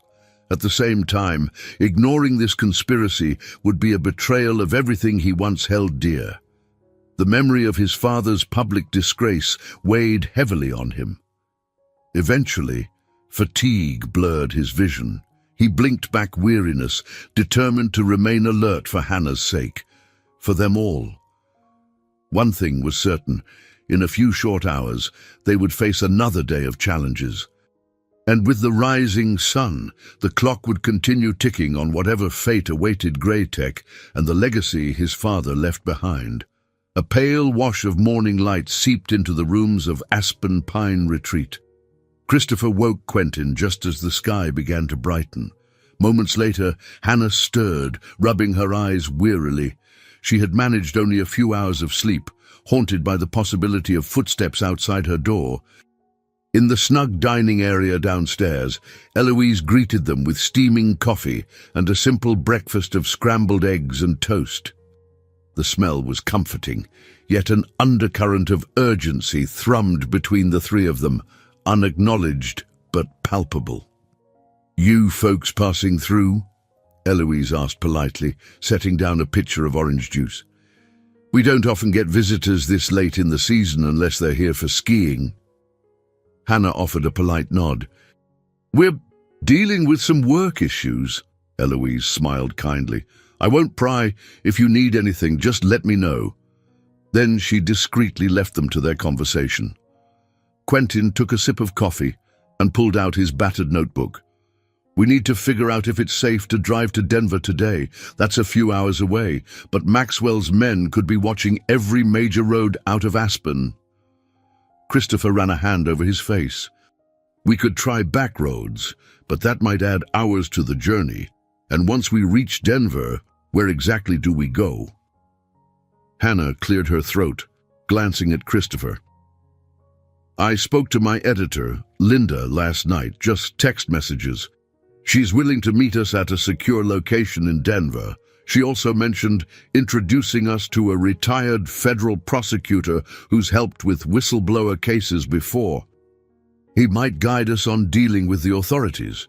Quentin nodded, flipping through pages covered in careful pen scratches. "We can't just burst into an FBI office unprepared. If Maxwell or Randall get wind of our plan, they'll do everything possible to block or discredit us." Christopher's gaze dropped to the table. The tension in his chest grew heavier with every passing moment. Finally, he exhaled. "Let's do it. We'll move as soon as we can. I'll need to call my mother on the way. She deserves to know something of what's happening. She's worried about me, and I have questions about my father." Hannah looked as though she might speak, then hesitated. She knew she needed to reveal her involvement with John Gray's scandal many years ago, but fear knotted her stomach. Christopher had already suffered so much. Still, she realized it was unfair to keep that secret. Before she could gather the courage, Quentin announced, "I'll sort out the route. Maybe I can download a few offline maps to avoid using typical GPS in case they're tracking cell signals." They finished breakfast hastily. Christopher left some cash on the table for Eloise, quietly thanking her for the hospitality. Outside, the winter morning was cold and bright. They loaded up the SUV, scanning the tree line for any sign of suspicious figures. Nothing stirred but the wind in the branches. As the SUV rumbled to life, Hannah settled into the back seat, her laptop once again on her knees. She had dozed off earlier, but now her mind raced. The question hovered like a spectre. Was it finally time to tell Christopher the truth about her role in exposing John Gray's alleged wrongdoing? They turned onto a narrow country road, the B&B shrinking behind them. Quentin navigated from the passenger seat, directing Christopher onto smaller byways. With each mile, the snow thinned, replaced by rocky terrain and winding passes. Grey clouds blanketed the sky, threatening more snow or perhaps a wintry rain. An hour later, while driving through a sparse stretch of highway, Christopher's phone buzzed. He glanced at the screen. His mother was calling again. He shot a look at Hannah in the rearview mirror, then tapped to answer via speaker. "Mom?" he said, forcing calm into his voice. Margaret Gray's voice quavered slightly. "Chris, thank goodness. Randall keeps calling me, demanding I pass on messages to you. He says there's a critical board meeting today. Are you in trouble?" Christopher exchanged a look with Quentin, who nodded for him to proceed. "Mom, Please tell Randall I'm tied up. I'll address the board soon, but there are bigger issues at stake. Chris, I'm worried about you.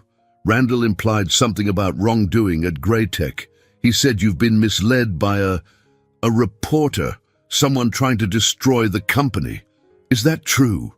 A pang of guilt shot through Hannah as she listened to Margaret's trembling tone. She could imagine the older woman's alarm, caught between loyalty to her late husband's company and concern for her son. Christopher hesitated. Mom, just trust me.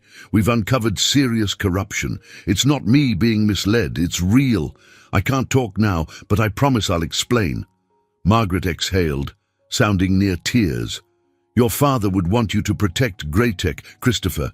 He built that company, and I will, Christopher interjected gently, but not by hiding the truth. I have to go. Mom, stay safe. Don't talk to Randall any more than you have to. He ended the call, shoulders slumping as the weight of it pressed harder. The SUV's cabin fell silent, the only sound the steady hum of the engine. At last, Hannah gathered her courage and spoke. Voice soft. Christopher, about your father. I have something I need to tell you before this all goes any further. He caught her gaze in the rearview mirror, uncertainty flickering in his eyes. What is it? Hannah's heart pounded. She swallowed hard. It's about the scandal 15 years ago, the article that contributed to his downfall. That reporter was me. A heavy pause filled the SUV, tension building like a storm about to break. Quentin stared down at the map, wisely staying silent. Christopher kept his eyes on the road, but his grip on the wheel tightened, whitening his knuckles. Outside, the sky shifted ominously, mirroring the turmoil within.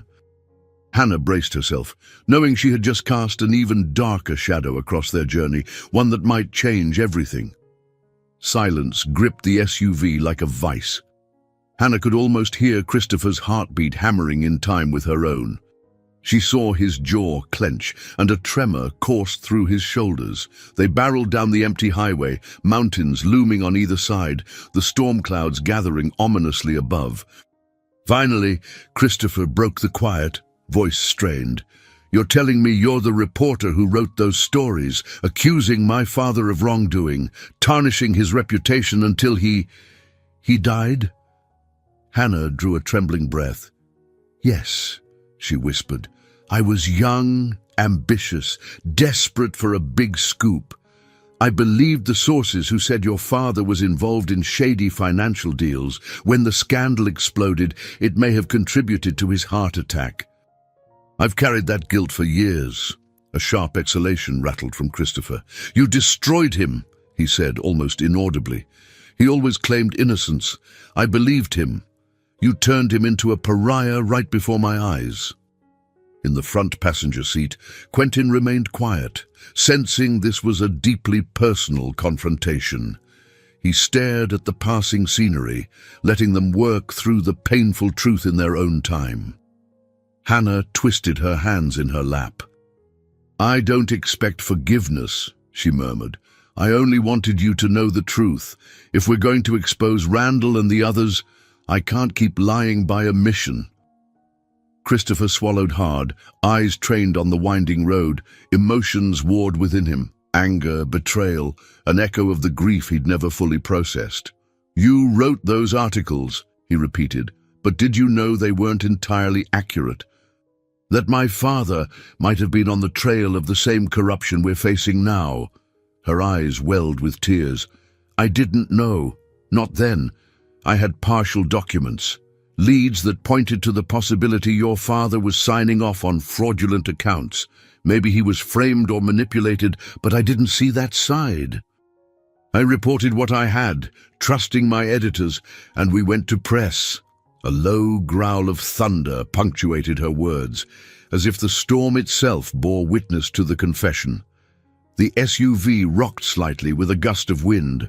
For a moment, Christopher considered pulling over, but he pressed on, knuckles taut around the steering wheel. He forced himself to inhale slowly. So, all this time, you've been investigating more wrongdoing at Greytech, the same place my father built. Are you trying to redeem yourself, or is it just another story for you? Hannah closed her eyes, letting the question cut deep. It's more than a story, she answered quietly. I started this investigation like any other assignment, but the deeper I dug, the more I realized something was off years ago. Now, seeing everything these conspirators have done, and meeting you, I want to make it right. Not just for John Gray's memory, but for everyone who might be victimized by this corruption. His jaw stayed rigid, but he gave a slight nod, though it was unclear whether it was acceptance or merely acknowledgement. Tension crackled in the air like static before a downpour. Another mile passed in silence. Finally, Christopher cleared his throat. Thank you for telling me. I need time to process. But for now, we have a common goal, exposing Randall and saving Graytech from these criminals. Let's focus on that. Relief washed over Hannah, though her chest still felt tight with the pain of old regrets. Of course, she said softly. I'm here to help. Quentin glanced at Christopher. We should pull over soon. There's a small rest area about 5 miles ahead. This storm looks like it's about to hit hard.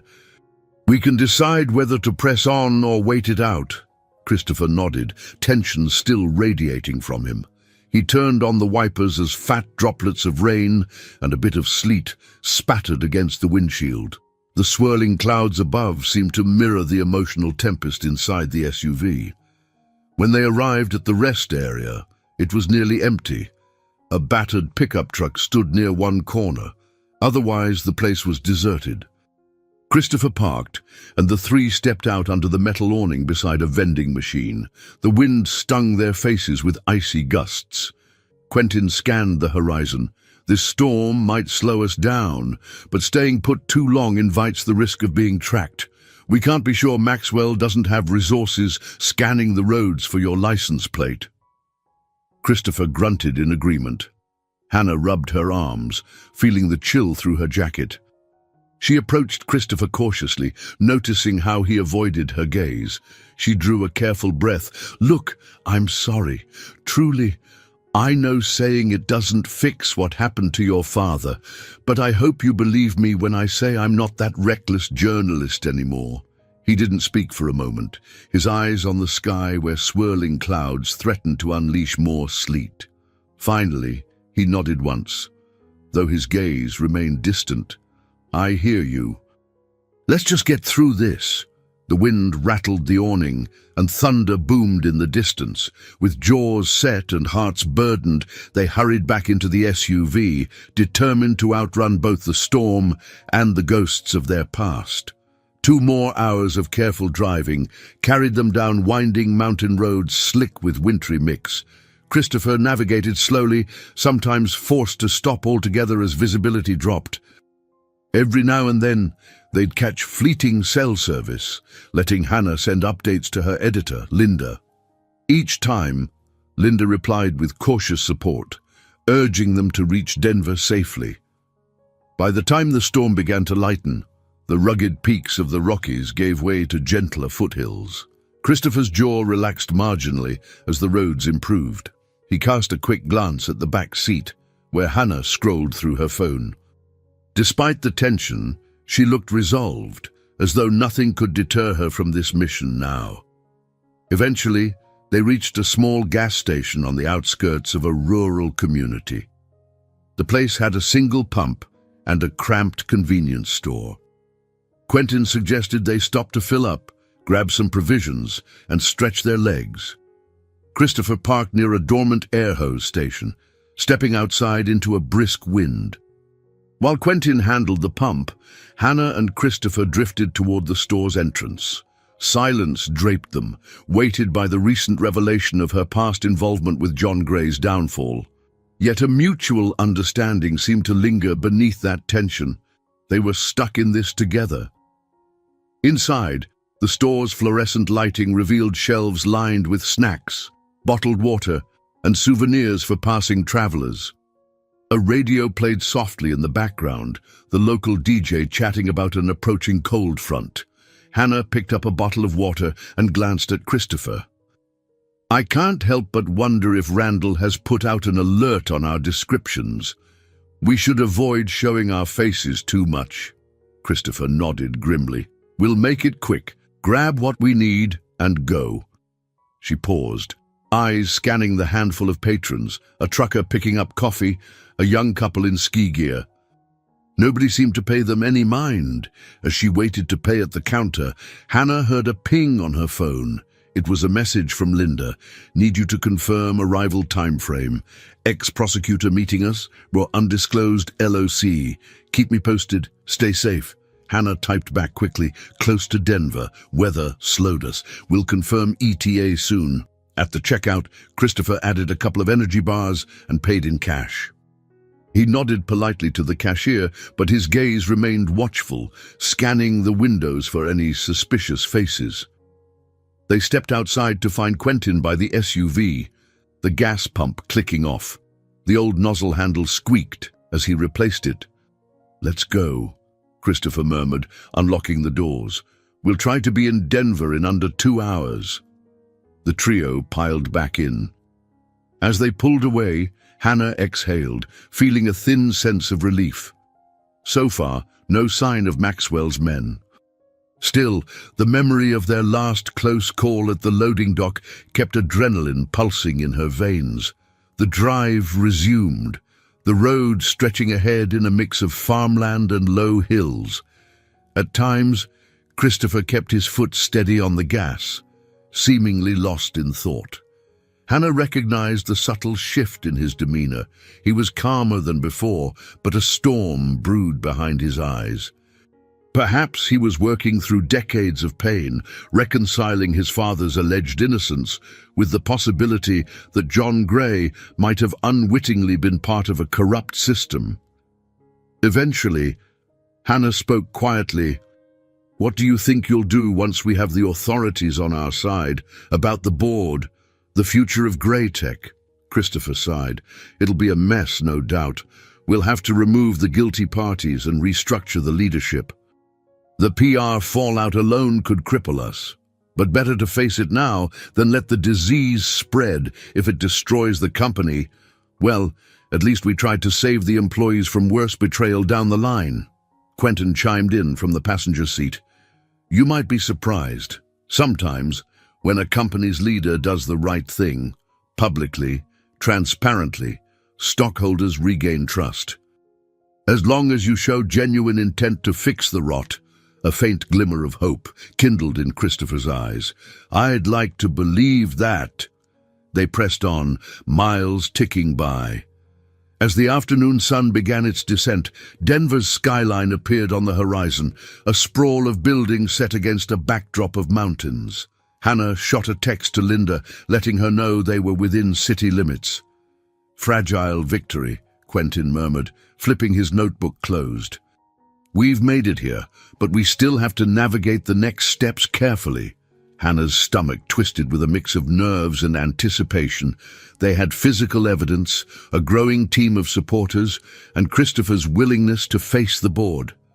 It felt like a tentative win, yet the true battle lay just ahead. Public exposure, potential legal retaliation, and the final unmasking of those who sought to profit from Gray Tech's downfall. As the SUV merged onto a busy highway leading into downtown, Hannah gazed at Christopher. He caught her eye in the mirror, his expression tinged with both acknowledgement and a lingering hurt. Despite the pain between them, she sensed they might be forging a new kind of trust, one tempered by honesty, even if it had come far too late. Soon, they would meet Linda and the ex-prosecutor, forging the next step in their campaign to blow open the conspiracy. But at least for this moment, they had made it to the threshold of Denver, a fragile victory indeed. They reached a quiet neighborhood in southwest Denver, following Linda's instructions to meet at a small boutique hotel with a plain brick exterior and a discreet side entrance. The street was lined with mid-century homes, tall trees bare in the winter chill, their branches casting spidery shadows in the dusky light. After parking the SUV in a side lot, Christopher, Hannah and Quentin walked toward the hotel's side door. Hannah's heart pounded. This meeting would set the course for their next, and perhaps most dangerous, move. If Linda's contact, the retired federal prosecutor, deemed their evidence valid, they would file official complaints with the authorities. The risk of retaliation was huge. Inside, the lobby smelled of fresh paint and lemon polish. Linda Atwood stood up from a low couch near the windows, her short, dark hair framing a serious expression. Late 40s, she carried herself with the air of a seasoned editor, direct and measured. Next to her was a man in his early 60s, tall and lean, with grey hair neatly parted. He wore a navy sports jacket and exuded a quiet confidence. Hannah rushed forward. "Linda, thank you for coming." She spared a glance at the man. "This is Christopher Gray, CEO of Graytech, and Quentin Ross, a longtime associate of the Gray family. Everyone, this is Linda Atwood, my editor, and Paul Renfield, a retired federal prosecutor." Hands were shaken, polite greetings exchanged. Paul gestured toward a small conference room just off the lobby. "We can talk privately in here," he said in a deep, even tone. Once inside, they drew the blinds. Linda placed her laptop on a round table, eyeing Hannah with a mixture of concern and respect. "You've really stirred up a hornet's nest this time, Hannah. I've been getting calls from random numbers, anonymous tips about corporate malfeasance. Some folks warning me to drop the story." Christopher stiffened. "They're trying to intimidate you, same as us. This conspiracy runs deeper than we thought." Paul sat down, leaning forward with hands clasped. "Show me what you have," he said calmly. Hannah launched into a concise overview of their findings: the shell companies, offshore accounts, and suspicious email chains implicating high-level Graytech executives. Quentin added details from his old auditing notes, painting a picture of systematic fraud. Christopher chimed in with references to Randall Fisher's recent maneuvers and Maxwell Crane's sinister involvement. When they finished, Paul Renfield pressed his fingertips together, reflecting, "This is substantial evidence. The key will be verifying authenticity and establishing a clear chain of custody. We'll need forensic analysis on those emails and transaction records. Once that's done, I'd advise reaching out to the appropriate federal agencies, likely the SEC and the IRS, possibly the FBI if wire fraud or racketeering is suspected." Linda flipped through some printed documents Hannah handed over, her brows knitting. "We have to handle the media angle with caution. If we publish too soon, Maxwell's people could shift blame or destroy records.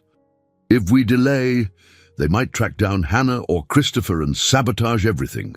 Christopher inhaled slowly, gaze fixed on the table. "I can't ignore the board of directors either. They're expecting me at Graytech's headquarters soon.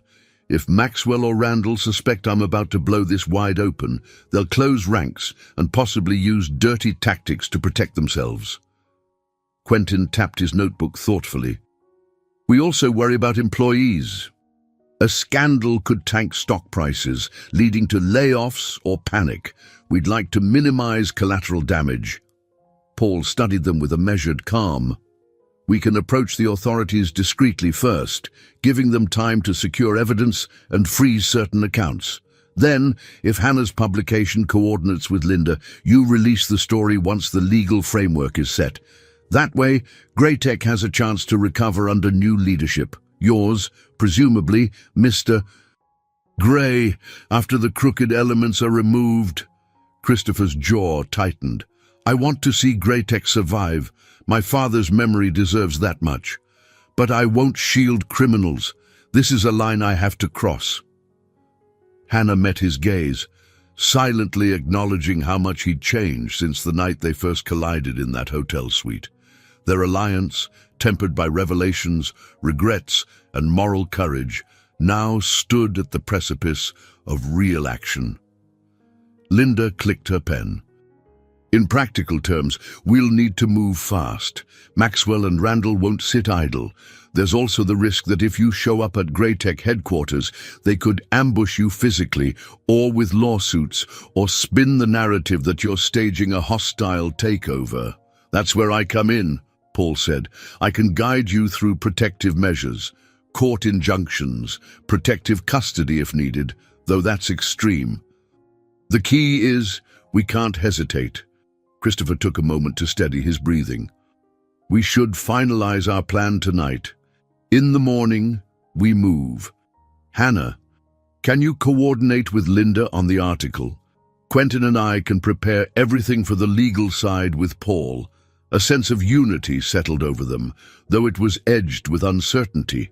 Each recognized they were at the brink, a storm poised to break.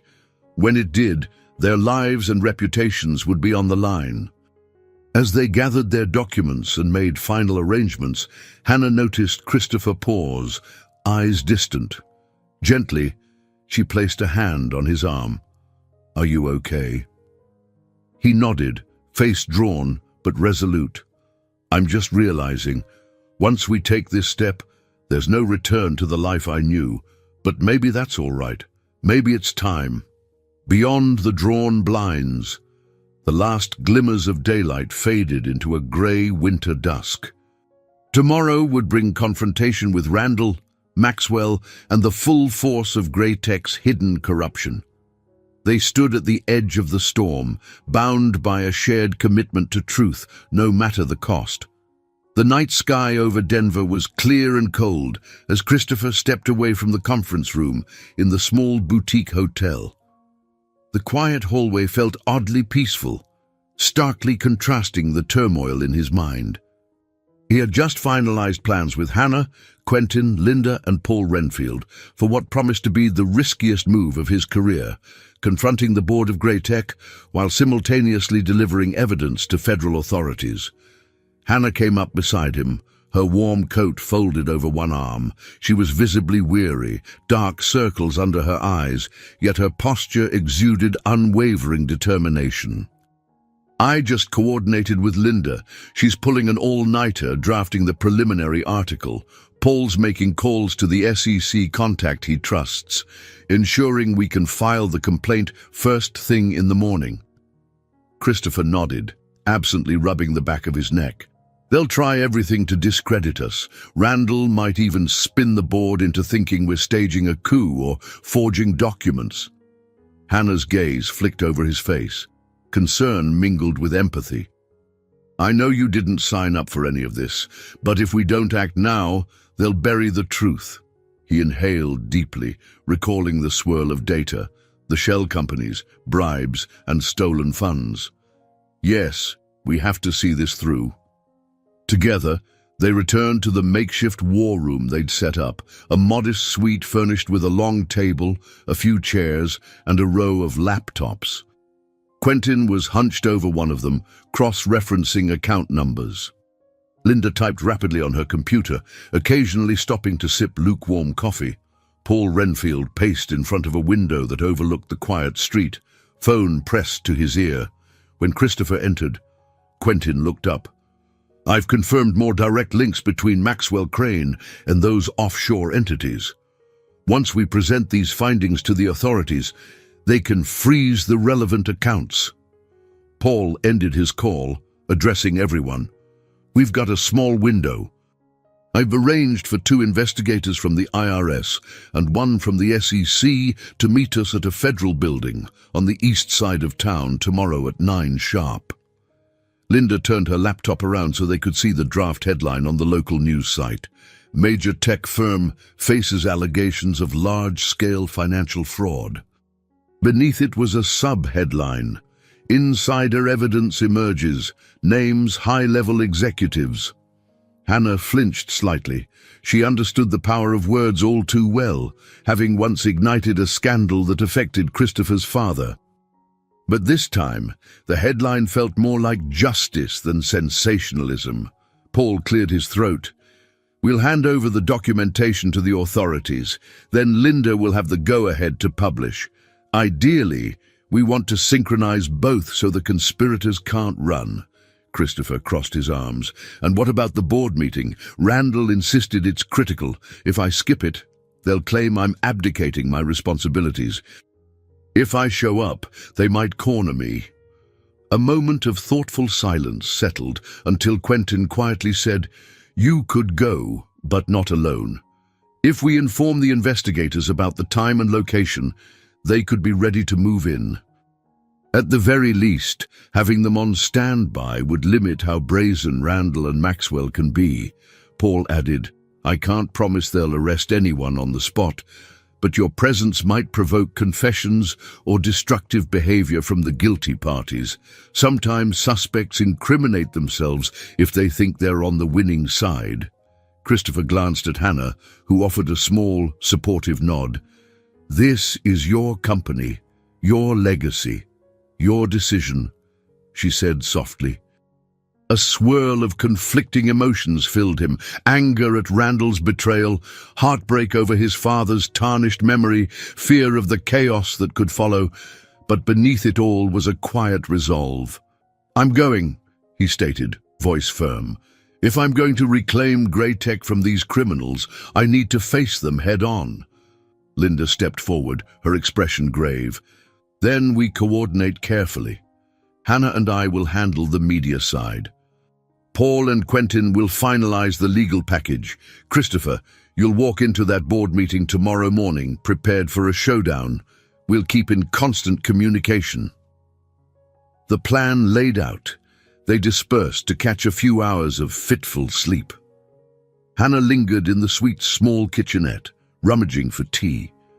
She found Christopher there, gazing pensively out the window. The city lights twinkled in the distance, oblivious to the high-stakes drama unfolding in one of its anonymous hotel rooms. She spoke gently. "You okay?" He turned, a wry half-smile tugging at his lips. "I will be. I can't lie. Part of me wants to run, find a quiet corner of the world where none of this matters. But this is bigger than me."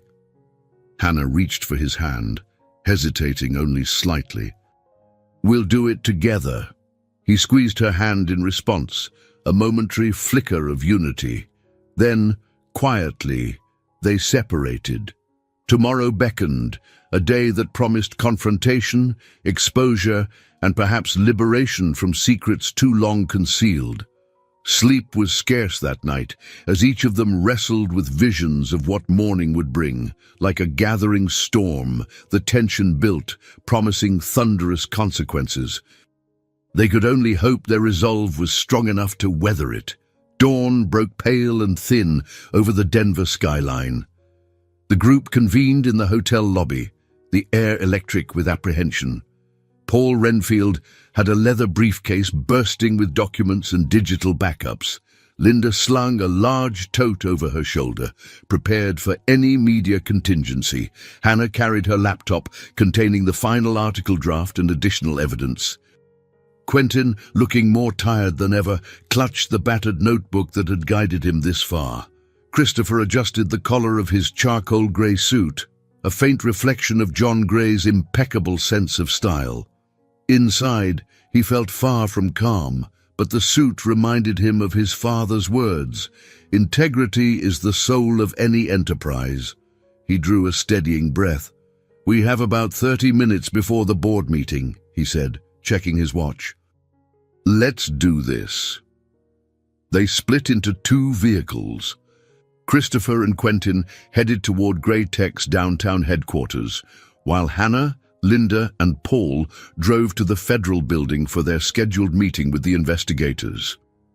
The plan was for Paul to hand off the primary evidence package, ensuring an official investigation commenced at the same time. Christopher confronted Randall and Maxwell. The streets around Grey Tech's tower bustled with morning commuters. As Christopher pulled into the underground parking garage, his pulse kicked up. It was surreal to think that he'd parked in this very spot countless times, yet never under such dire circumstances. Quentin broke the tense silence. "When you get upstairs, Stay composed. Let them incriminate themselves. Don't show all your cards until the authorities confirm they have enough to move. Christopher nodded, swallowing against a dry throat. Understood. If you see me stalling or trying to draw them out, follow my lead. They rode the elevator in silence. On the 28th floor, the glass-walled boardroom gleamed with polished wood and panoramic city views. Normally, Christopher found this space inspiring, a symbol of progress. Today, it felt more like a gladiatorial arena. He pushed open the tall double doors. Inside sat the usual cast, a dozen board members, some neutral, some sympathetic, and some deeply suspicious. Maxwell Crane stood at the far end of the table, posture rigid, while Randall Fisher paced with his hands folded behind his back. "Christopher," Randall said, feigning relief. "Thank goodness you could make it. We've had pressing concerns. We thought you'd gone rogue." Maxwell's eyes flashed. "We heard rumors you've been consorting with a journalist bent on bringing down Greytech. Care to explain?" Christopher forced a calm smile. "Rumors, Maxwell? Because I've been busy securing the future of this company, that's all." A few board members exchanged puzzled glances. Quentin took a seat near the back, quietly setting his notebook on the table. He offered Christopher a slight nod.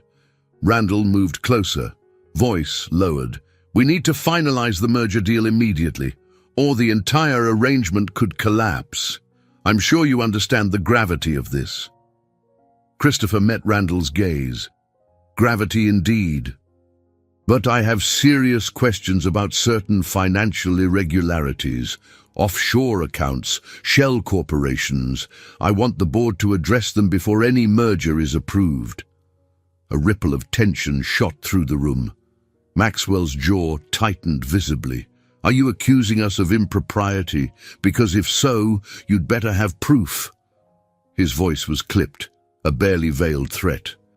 Taking a seat at the head of the table, Christopher deliberately rested his hands on the polished surface, fingers interlaced. "I'm not accusing anyone specifically yet, but I have enough evidence to suspect large-scale financial crimes within Greytech, and I've provided that evidence to external experts for verification." A hush settled. Several board members looked genuinely startled. Randall's face flushed with anger. "This is absurd. Greytech is a respected institution. We operate within the law. If there are suspicious documents, they're forged or taken out of context." Christopher glanced at Quentin, who subtly opened his notebook, flipping to a page that detailed the earliest anomalies. "Let's consider the last quarter's financial statements. The numbers differ from internal records we obtained. Care to explain why, Randall?"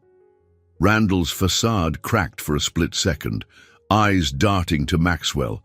Then he cleared his throat. "A simple accounting oversight. We were going to address it this week. This is not the place to discuss it in front of the entire board." Maxwell stiffened, jumping to Randall's defense. "Precisely. We should convene an internal audit quietly. Dragging this out in public is reckless. Besides, Christopher, you've been AWOL, running off with unscrupulous reporters. You're putting the company at risk." Christopher's voice steadied, cold resolve gleaming in his eyes. "What really puts the company at risk is your deception. I've been investigating you, Maxwell, and you too, Randall. I know about the diverted funds, so do the authorities." A surge of murmurs swept through the boardroom, confusion and fear swirling. Randall's hand clenched into a fist. "I won't stand for these baseless allegations." Christopher leaned forward, heart pounding. "They're far from baseless. And by now, the investigators will have everything they need to see justice done." The tension in the boardroom was so thick it could have been cut with a knife. Maxwell Crane's nostrils flared, and he cast a quick glance toward one of the more sympathetic board members, a wiry man named Kenneth Murdoch. Kenneth looked uneasy but hadn't spoken yet. Randall Fisher, meanwhile, seemed to be calculating his next move with every passing second. Christopher felt the adrenaline surge in his veins. This was the confrontation he dreaded and prepared for in equal measure. Clearing his throat, he forced his voice into a measured calm. "Several board members here have no idea what you've been up to, Maxwell. That's why I want to lay it all out. No more secrets, no more rumors." One of the senior board members, Gloria Thompson, a calm presence with sharp insight, spoke up. "Christopher, if you have specific evidence, the board should see it. Are we in danger?" Randall let out a harsh laugh. "Danger? No, this is a misunderstanding.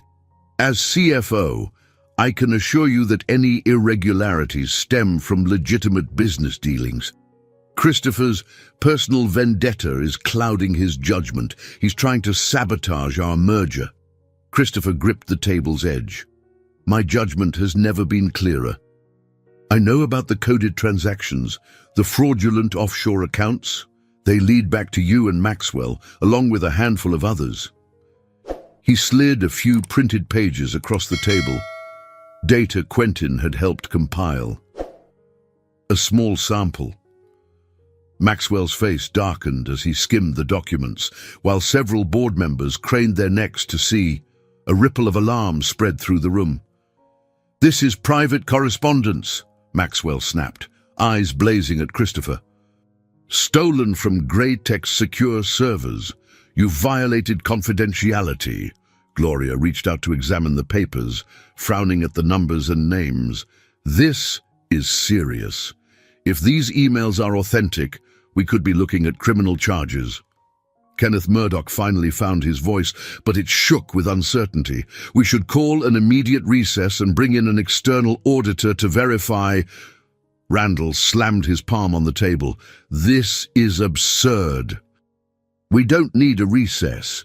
We need to expose Christopher for the liar he is. That evidence must be fabricated. He's the one who disappeared for days on end, consorting with suspicious journalists." Christopher caught a tremor in his own chest, a swirl of hurt and fury. "Is it fabricated, Randall, or are you just desperate to hide the truth?" At that moment, the double doors swung open. A uniformed security guard stepped in, looking flustered. "Mr. Gray," Maxwell cut him off.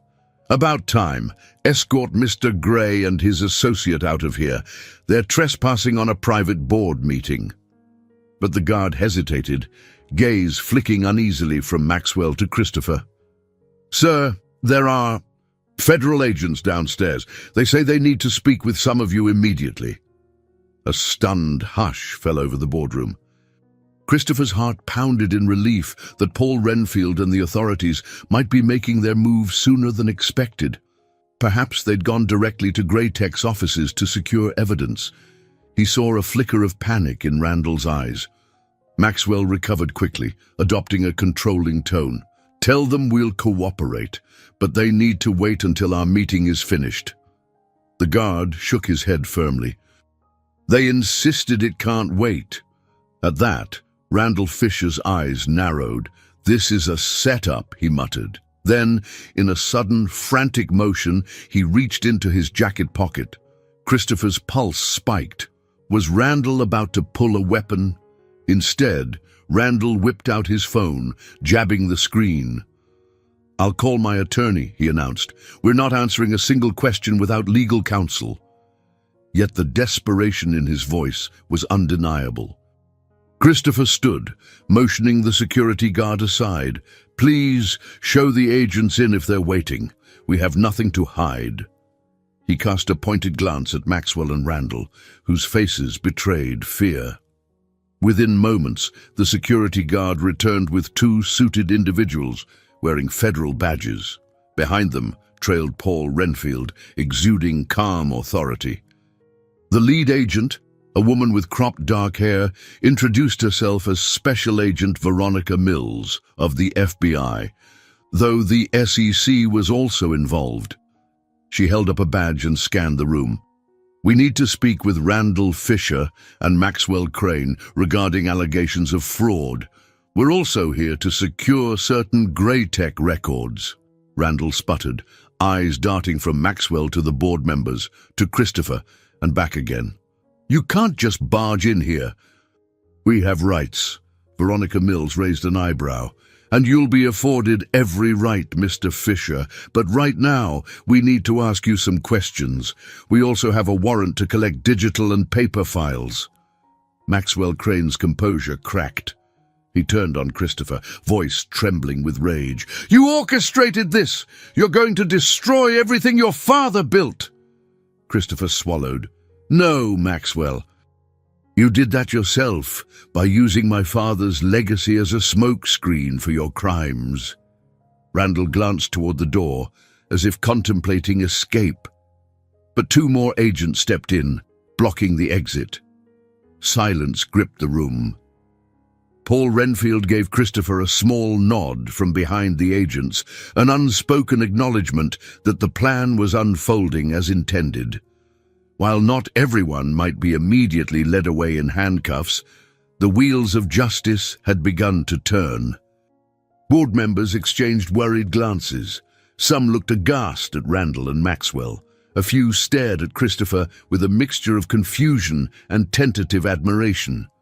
He realized that from their perspective, he had just risked the entire company's reputation. Yet truth, he reminded himself, was the only path forward.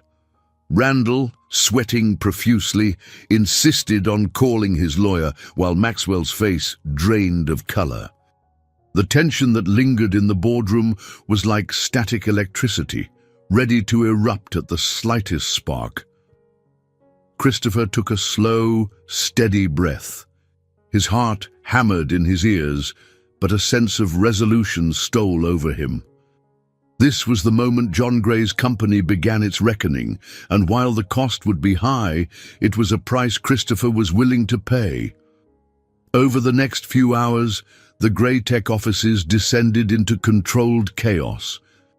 A handful of agents, along with a small team from the SEC, scattered throughout the building, securing files, cloning hard drives, and interviewing staff who might have knowledge of suspicious transactions. Whispered conversations passed between stunned employees in the hallways. The news that top executives were under investigation spread like wildfire. Christopher stood near the reception area, giving instructions to a cluster of wide-eyed mid-level managers. "Stay calm. We're cooperating fully with the authorities. Continue normal operations as best you can." Quentin hovered close by, occasionally stepping aside to direct agents toward relevant financial records. The lines on his face betrayed relief, tinged with exhaustion. "We actually did it," he murmured to Christopher. "We brought the evidence straight to them." Christopher offered a tight smile, though his stomach still twisted with anxiety. "There's no guarantee how this will play out, but at least we're taking action." From down the corridor, Special Agent Mills approached, her badge swinging on a lanyard. "Mr. Gray, we've detained Mr. Fisher and Mr. Crane for questioning. Two of your board members have voluntarily given statements that corroborate some of the allegations." Christopher felt a surge of cautious hope. "Thank you, Agent Mills." She nodded, then cleared her throat. "This investigation will expand. We may need you to testify before a grand jury if charges are brought forward." He swallowed. "I understand." With that, she turned away, resuming her methodical task of dismantling the conspirators' defenses. Christopher exhaled, glancing at Quentin. "It's surreal to watch this happen in my own company." Quentin studied him. "Maybe it's exactly what John Gray wanted years ago, but never got the chance to finalize." Just then, Hannah emerged from an elevator, accompanied by Linda Atwood. They'd hurried from their meeting at the federal building after learning that the agents were already on site. Linda wore a determined expression, phone in hand, her journalist's instincts in full swing. Hannah's eyes darted around, absorbing the sight of government officials in suits interviewing Gray Tech employees. She stepped up to Christopher. "They're being thorough, from what Paul said." We heard Randall and Maxwell might be in separate conference rooms, each trying to shift blame onto the other. Christopher pursed his lips. They'd throw each other under the bus if it means avoiding prison time. Linda glanced at her phone, tapping out a text. We're holding back the full article until we get the go-ahead, but we can post an update, something factual and limited, about an ongoing federal investigation at Greytech. Hannah nodded, biting her lip. I think that's wise. Let's wait for a final confirmation so we don't compromise the agent's work. As Linda moved off to make a call, Hannah turned to Christopher, voice lowered. How are you holding up? He managed a small, grateful smile. It feels like I'm walking a tightrope without a net, but I'm relieved we're finally confronting the truth. And I wanted to say thank you.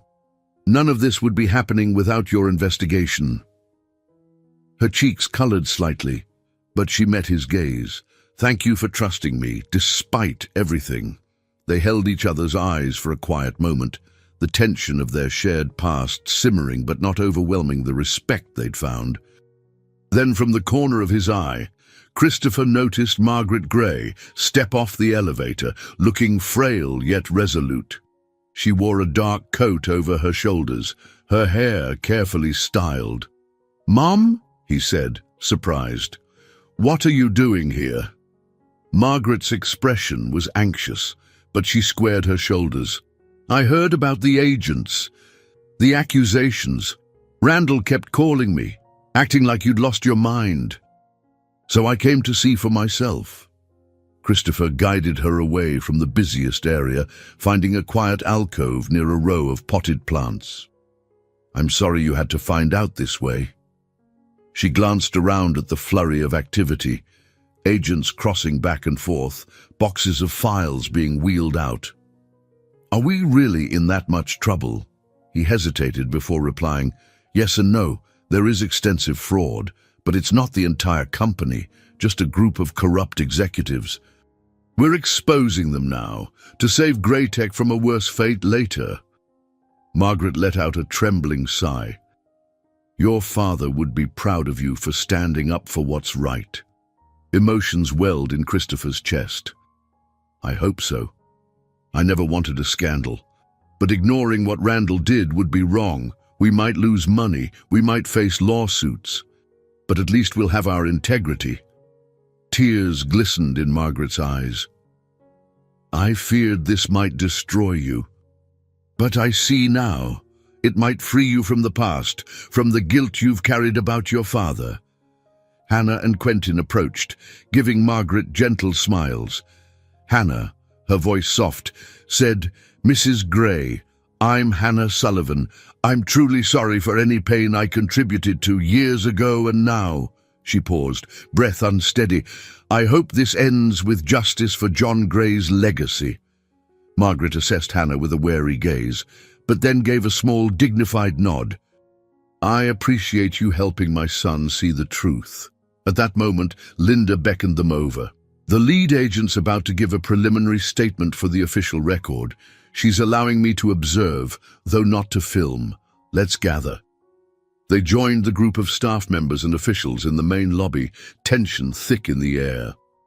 Christopher inhaled slowly, recalling every step that led him here, the wrong door at the resort, Hannah's unconscious figure, the stolen documents. Now, in the place he'd once thought of as a beacon of his father's achievements, he stood ready to see them all vindicated or left to pick up the shattered pieces. And yet, despite the chaos, Christopher felt a surge of unwavering resolve. He might lose fortunes, face blame from those who refused to believe the truth, but no matter the outcome, he'd taken a stand. The wide glass doors of Greytech's lobby swung open, letting in a draft of cold air along with a fresh cluster of agents. Cameras from a couple of local news reporters hovered outside. Word had spread fast. Security guards did their best to keep onlookers at bay, but tension buzzed through the crowd. Christopher, Hannah, Quentin, Linda, and Margaret stood near a marble pillar, watching as Special Agent Mills conferred with colleagues in hushed tones. When she finished, she strode purposefully over to Christopher. "We've collected enough preliminary evidence to suspect Randall Fisher and Maxwell Crane of multiple felonies," Mills stated quietly.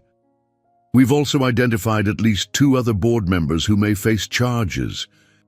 We'll continue to investigate any leads tying them to offshore accounts." A surge of relief and sorrow mingled in Christopher's chest. "What happens next?" "We'll keep them in custody for formal questioning. They're entitled to legal representation. Meanwhile, we'll freeze critical assets to prevent further loss.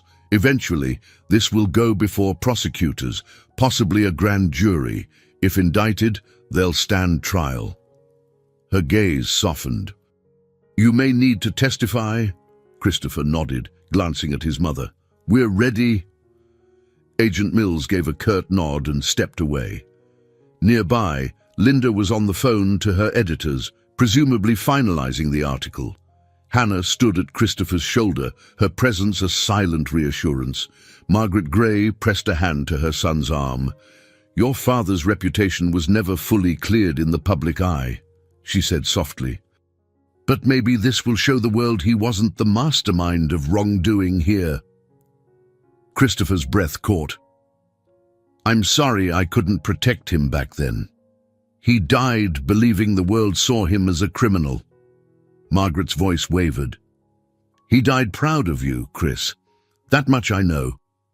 A wave of emotion threatened to spill over, but Christopher steadied himself. Across the lobby, Maxwell Crane was led away in handcuffs by 2 agents, his face pale and defeated. Randall Fisher followed shortly after, hands restrained, fury radiating in every tense muscle, his eyes locked on Christopher for a brief, venomous moment. Then he was gone, hustled through the doors and into a waiting vehicle. A swirl of press outside aimed cameras and shouted questions at the departing agents, eager for a glimpse of the fallen executives. The words fraud, scandal, and arrest echoed in the crisp air. Quentin gently patted Christopher's shoulder.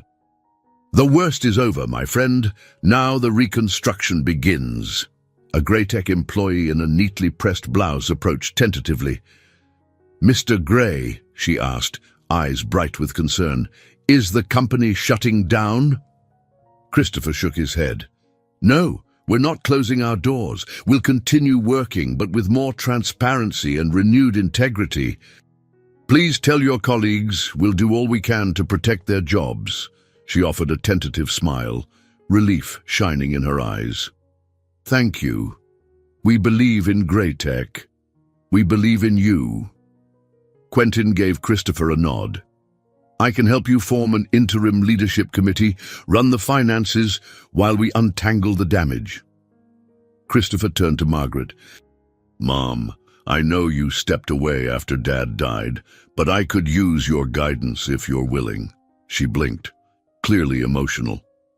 "I never expected to be involved again, but I see now this is a second chance to honor your father's memory the right way. So yes, of course." A few yards away, Hannah stood quietly, giving them space. She felt a delicate mixture of pride and sadness.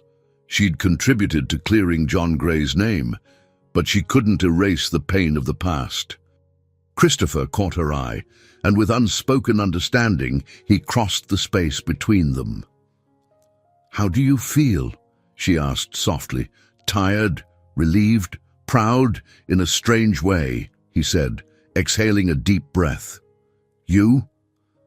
Hannah glanced toward the police cars and federal vehicles outside. "Like I've finally atoned for something. It doesn't bring your father back, but maybe it helps the truth come out." Christopher reached for her hand. This time, the gesture felt more natural, unburdened by old resentments. "We've both come a long way. Maybe we can move forward, together, instead of being defined by what happened years ago." She squeezed his fingers gently. "I'd like that." Nearby, Linda waved a phone in the air. "The story's gone live. The headline is hitting the wire now. There's going to be a huge public reaction." Christopher drew a breath. "Then let's face it head on."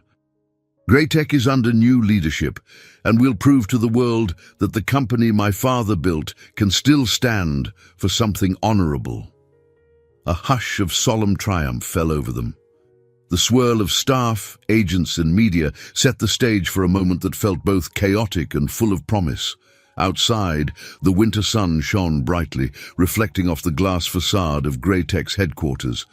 In that light, Christopher felt a subtle warmth.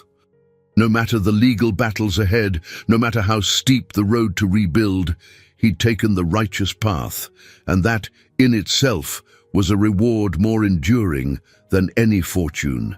He looked at Hannah, then Margaret, then Quentin. They each offered hopeful smiles. Together, they stepped through the lobby doors and into a new future, uncertain, yet unburdened by deceit, ready to reshape the legacy of Greytech in a spirit of transparency and moral conviction. A month had passed since the dramatic events that rocked Greytech's leadership. Snow still dusted the streets of Denver, but the frantic swirl of federal investigations had settled into a steady march of legal proceedings. Christopher Gray walked into his private office on the 20th floor, feeling a wave of déjà vu. Yet so much had changed that even the familiar space bore the imprint of transformation. He'd spent countless hours reorganizing the company's leadership structure, working with external auditors, and reassuring anxious employees. In that time, Randall Fisher and Maxwell Crane remained in custody, awaiting trial. 2 other board members had resigned in disgrace to avoid further scrutiny. The general mood among the staff was a curious mix of relief and uncertainty, as if everyone sensed a shift in the wind. Christopher sank into the leather chair that once belonged to his father. The morning sunlight bathed the desk, illuminating the photos he kept there, one of John Gray smiling triumphantly at a product launch years ago, another of his mother, Margaret, in happier days. A pang of bittersweet emotion swept through him. Even after the truth came out about corruption within the ranks, he still wished he could share these victories and heartbreaks with his father. He glanced at the updated organizational chart pinned to a corkboard by the window. A new CFO, carefully selected for integrity and skill, stood at the helm of the finance department. An interim board of directors, appointed by a shareholder vote, was now guiding the company forward. It was a radical change, almost unimaginable a few months earlier, but necessary. A soft knock interrupted his thoughts. Hannah Sullivan stepped in, carrying a folder. The lines of fatigue around her eyes spoke of late nights working on follow-up investigations, but she appeared steadier and more composed than before. "Got a minute?" she asked. Christopher managed a small smile. "Of course." She handed him the folder. "Linda wants to run an in-depth piece on Greytech's restructuring, an inside look at how the company is recovering from corruption.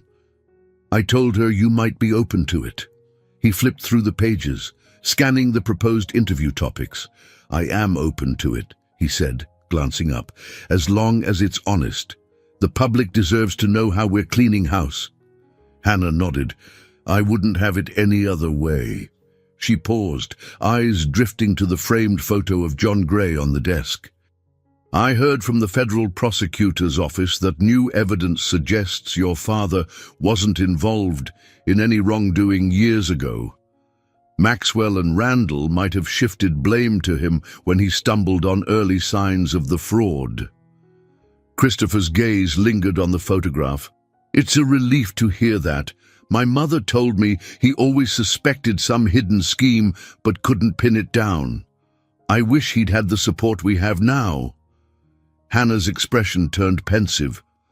"I'm sorry he had to carry that burden alone, and I'm sorry for my role in, well, you know."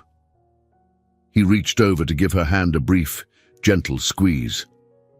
"We can't rewrite the past, but we've done our best to set things right." She met his eyes, gratitude softening her features. "You're different these days, quieter maybe, but there's a strength in you. It's like you've let go of some old ghosts." He sighed. "I'm trying." Exposing corruption came with a price. Sleepless nights, legal chaos, the risk of a corporate meltdown. But it also forced me to confront the myths I built around my father, around grey tech. Now I see we're stronger for facing the truth. A companionable silence settled. The hum of the city drifted through the windows. Hannah stepped toward the door. "Take a break if you can. You've been pushing yourself non-stop. Maybe you should visit your mother." "She mentioned wanting to see more of you." Christopher nodded, standing to walk her out. "I will. In fact, I'm heading to Boston tomorrow." They left the office, passing employees who greeted Christopher with cautious smiles. The shifts in the atmosphere were subtle but telling. Some nodded with respect, others simply exuded relief that a new chapter had begun. Rumors of large layoffs had subsided, replaced by cautious optimism. Back in the lobby, the Greytech name still shone in polished metal letters on the wall. But to Christopher's eyes, it gleamed differently now. Perhaps it was the reflection of a revived conscience, a company standing on the edge of rebirth. He lingered by the reception desk, remembering how only weeks ago federal agents roamed these halls, collecting evidence, carting away boxes of incriminating files. Now, although legal investigations would continue for months, if not years, there was a sense of calm, a quiet aftermath. Turning to leave, Christopher felt a mixture of vulnerability and renewal, as though his own spirit had been tested and reforged. There were still battles to fight, a board to stabilize, public trust to regain. But for the first time in a long while, he sensed he was truly free from the weight of old shadows. Later that week, Christopher stood on the doorstep of his childhood home in Boston, a modest two-story house where Margaret Gray had chosen to remain after John Gray's passing. The crisp air carried hints of salt from the nearby harbor. He knocked gently, feeling an odd flutter of nerves despite this being the house he grew up in. Margaret answered the door with a warm but subdued smile. "Chris," she murmured, "thank you for coming." She stepped back, allowing him inside. The living room looked the same as ever, worn floral-patterned sofa, neatly arranged bookshelves, and an old piano against the wall. It was a far cry from the upscale penthouse Christopher now called home. But the familiarity eased something within him. He realized how much he'd missed these walls, the comfort of a mother's presence. They shared a quiet hug before settling on the sofa. Margaret poured them tea, the steam curling into the space between them. She studied her son's face, as though trying to gauge the depths of change within him. "I followed every news update," she said softly, placing the teapot down. "At first, it was frightening. FBI raids, arrests, but seeing how you handled it, I realized you're stronger than I ever imagined." Christopher shook his head gently. "For a while, I wasn't sure I could shoulder it all. But there were people who stepped in. Quentin, Hannah, others. They helped me carry the weight." Margaret's gaze flickered at the mention of Hannah, but she kept her expression neutral. "And your father's name is being cleared.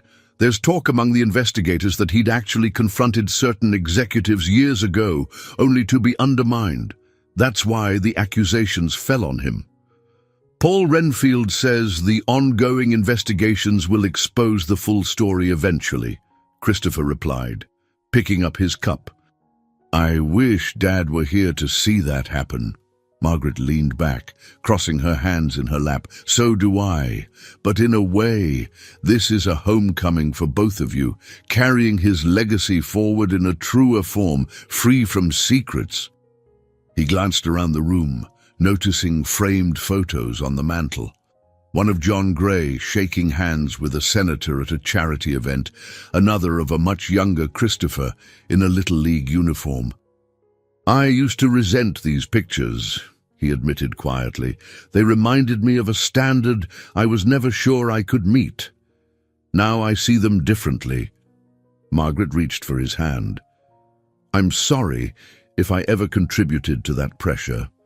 Your father loved you, but he was often consumed by building great tech. Maybe he forgot how that might feel for you." Christopher's throat tightened, old wounds surfacing alongside a sense of resolution. "I used to blame Dad for leaving me this empire and all its hidden problems. But the truth is, he gave me a chance to learn and to stand up against corruption. I think that's a legacy worth respecting." Margaret's eyes shone. For a while, they spoke of simpler times, winter vacations, summer barbecues, the day Christopher first went off to college. The conversation meandered through nostalgia, weaving past regrets into new understandings. Eventually, Margaret excused herself to fetch a family photo album. While she was gone, Christopher stood and wandered to the piano. He trailed his fingers over the keys, but did not press them. The memory of music lessons drifted through his mind, the frustration of hitting the wrong notes, and his father's affectionate encouragement to try again. When Margaret returned, she brought not just the album, but also a thin manila folder. "I found this in your father's old study last week." She handed it to Christopher. Letters, rough drafts of business proposals. He wrote about certain suspicions. I think he was gathering evidence about the CFO and a few others. Christopher carefully opened the folder, scanning a page of his father's handwritten notes. Phrases jumped out: meeting with Randall uncertain, strange bank records, need to protect the company from internal harm.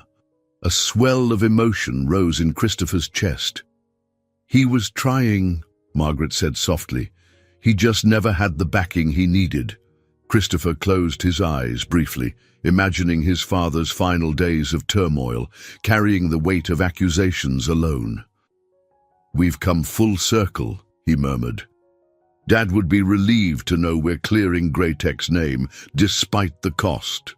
Margaret set the photo album aside, placing a gentle hand on Christopher's shoulder. "I'm proud of you, son. You've been through a battle, moral, legal, and personal. But you emerged with your conscience intact. That matters more than you know." He turned to face his mother, embracing her tightly. The softness in her voice, the warmth of her touch, all reminded him that while the world had grown complicated, some bonds remained unshakable. Stepping back, Margaret smiled. "Stay the night, if you can. There's a guest room made up for you. You've worked enough for a lifetime. Maybe it's time to pause and rest." Christopher looked around, feeling both renewed and vulnerable in this familiar setting. The hush of the house soothed him in ways he hadn't anticipated. "I think I'd like that," he said. "Thank you, Mom." In the stillness of the late afternoon light, he realized he'd finally returned home, not just physically, but with a soul unburdened. He was, indeed, a changed man, capable of facing the ordinary world with transformed eyes. A brisk winter breeze swept over Manhattan as Christopher, Hannah, and Quentin took to a small stage set up in Greytech's New York office lobby. Rows of chairs held employees, reporters, and a few invited guests. At the podium, Christopher prepared to address them all, a significant milestone since the scandal erupted.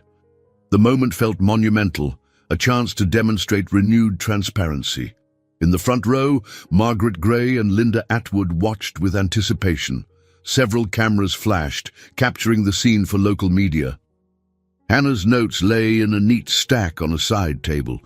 She would speak after Christopher, offering a journalist's perspective on corporate accountability. Clearing his throat, Christopher gripped the microphone.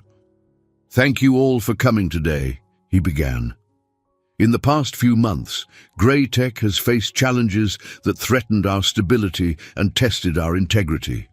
We uncovered fraud, saw key executives arrested, and endured a wave of public scrutiny. Yet through it all, our employees have shown resilience, dedication, and courage." A low murmur of agreement passed through the audience. Some staff members looked uneasy, still uncertain about the company's future. But curiosity and hope glimmered in their eyes. Christopher continued, "I want to share what we've learned. First, no organization, no matter how successful, is immune to deception. Second, honesty might be painful in the short term, but it's the only path to a stronger, healthier enterprise." Hannah exchanged a small smile with Quentin, recalling the harrowing nights in Aspen and Denver. The transformation from secrecy to open acknowledgement was striking. Christopher seemed calmer, more centered, no longer haunted by ghosts but motivated by a clear vision. He gestured to the front row. "We have new partnerships with independent auditors, outside counsel, and whistleblower advocacy groups. Together, we aim to create a safe environment where wrongdoing can't hide. Our motto now is simple: integrity above all." A modest wave of applause followed, and Christopher stepped aside to let Hannah approach the mic. In her tailored blazer and poised stance, she looked every bit the seasoned investigative reporter, a far cry from the woman found unconscious on a hotel floor. Hannah glanced around, her voice steady. "I'm here not just as a journalist, but as someone who witnessed firsthand how corruption threatens to undermine a company's mission. When Christopher and I discovered illegal activities within Greytech, the choice became clear: speak up or allow criminal behavior to continue. We chose to expose it, no matter the consequences." She caught Christopher's eye, recalling their uneasy alliance that had blossomed into trust. Because of that decision, Greytech stands on the verge of a new era, one that values ethics over shortcuts. I believe that story is worth telling, not just for Greytech, but for every corporation that grapples with ethical dilemmas. Quentin took the podium next, offering a brief summary of the internal reforms underway: financial oversight, transparent reporting, and a reshuffled board. A few employees asked questions, expressing concerns about job security or the potential impact on stock prices. Quentin and Christopher answered honestly, emphasizing a commitment to keeping the workforce informed and involved. The session ended with respectful applause. As the crowd dispersed, employees filing back to their tasks, Hannah mingled with a few reporters, exchanging contact details. Meanwhile, Christopher stepped away with Margaret, who beamed at him. "You've grown into a real leader," she said quietly. His cheeks warmed slightly. "I just hope the staff sees that this isn't a publicity stunt. We want genuine change." Margaret touched his arm, her voice gentle. "They'll see it in your actions, not just your words. You've already done more than most leaders ever dare." Hannah approached, glancing between mother and son. "I'm heading to the next press briefing. Linda's got me lined up for an interview on corporate transparency." Christopher gave a nod of encouragement. "Good luck. And thank you for standing up there with me." She offered a humble smile. "We share this victory, Christopher. We all do." In that moment, the sunlight streaming through the glass atrium seemed to highlight the sense of collective redemption. Margaret took in the scene: the once guarded CEO, the repentant journalist, the dedicated auditor, each carried scars from the past, but those very scars had fused them into a stronger alliance. Before leaving, Hannah leaned in to whisper, "We've come so far, haven't we?"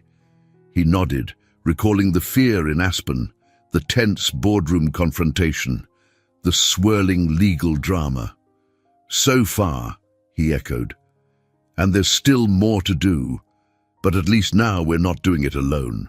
They parted ways, each heading to their respective tasks. The transformation of Greytech was no longer an intangible goal, but an evolving reality. Through speeches, policy changes, and renewed moral clarity, the company was finding its footing on higher ground. In the quiet that followed, Christopher lingered in the lobby, watching sunlight dance across the sleek floors. For the first time since assuming the CEO mantle, he felt a sense of genuine peace. The burdens of secrecy were lifted, replaced by the shared lessons of integrity, courage, and the knowledge that resilience was possible when people joined forces for what was right. The winter chill in Denver had given way to the first stirrings of spring. Subtle blossoms pushed through the frost in the city's parks, and a gentle thaw seeped into the streets. In Christopher Gray's personal life, the season of renewal reflected his own transformation.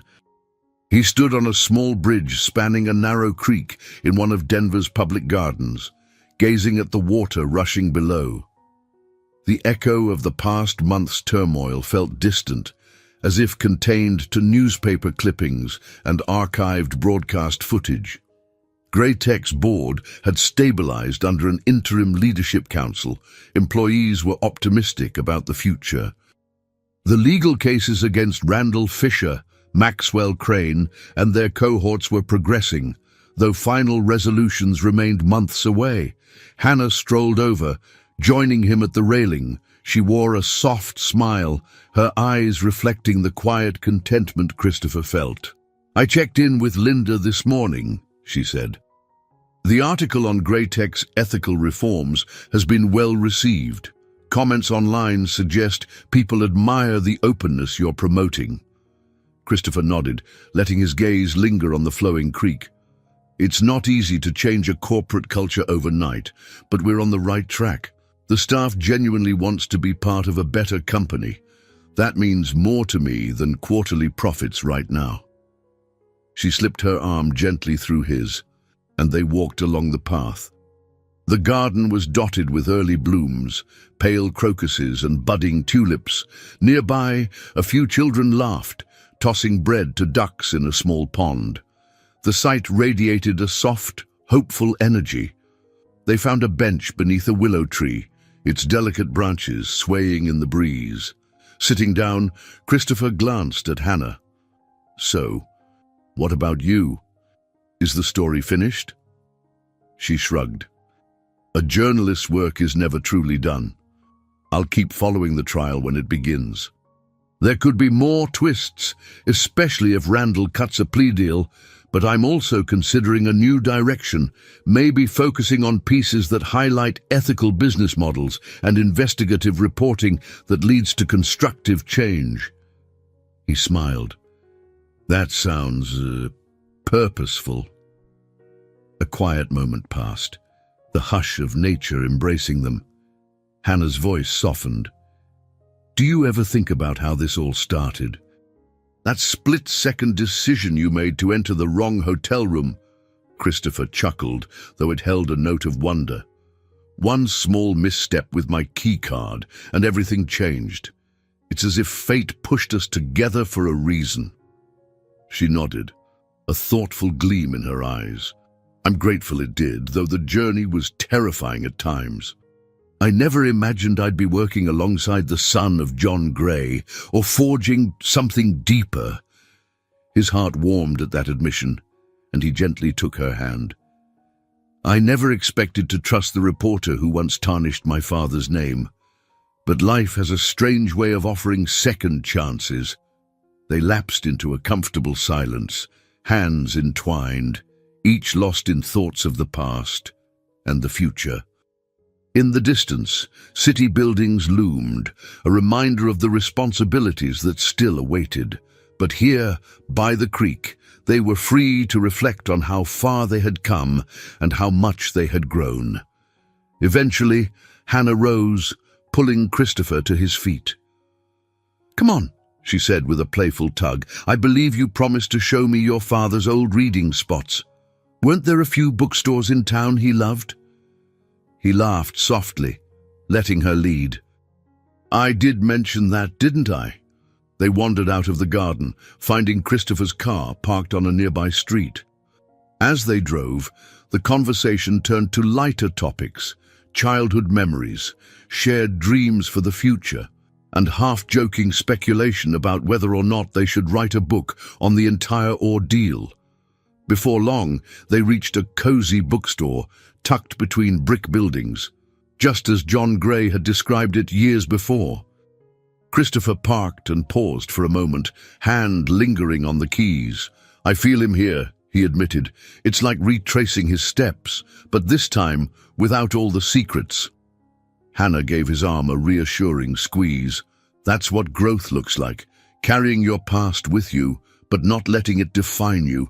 You're shaping your own path now, Christopher." With that, they stepped onto the sidewalk, the bookstore's bell chiming overhead as they entered. The scent of old pages and new possibilities enveloped them. Christopher inhaled deeply, letting the moment anchor him to the present. For all the heartbreak and chaos that had led them here, something profoundly good had emerged.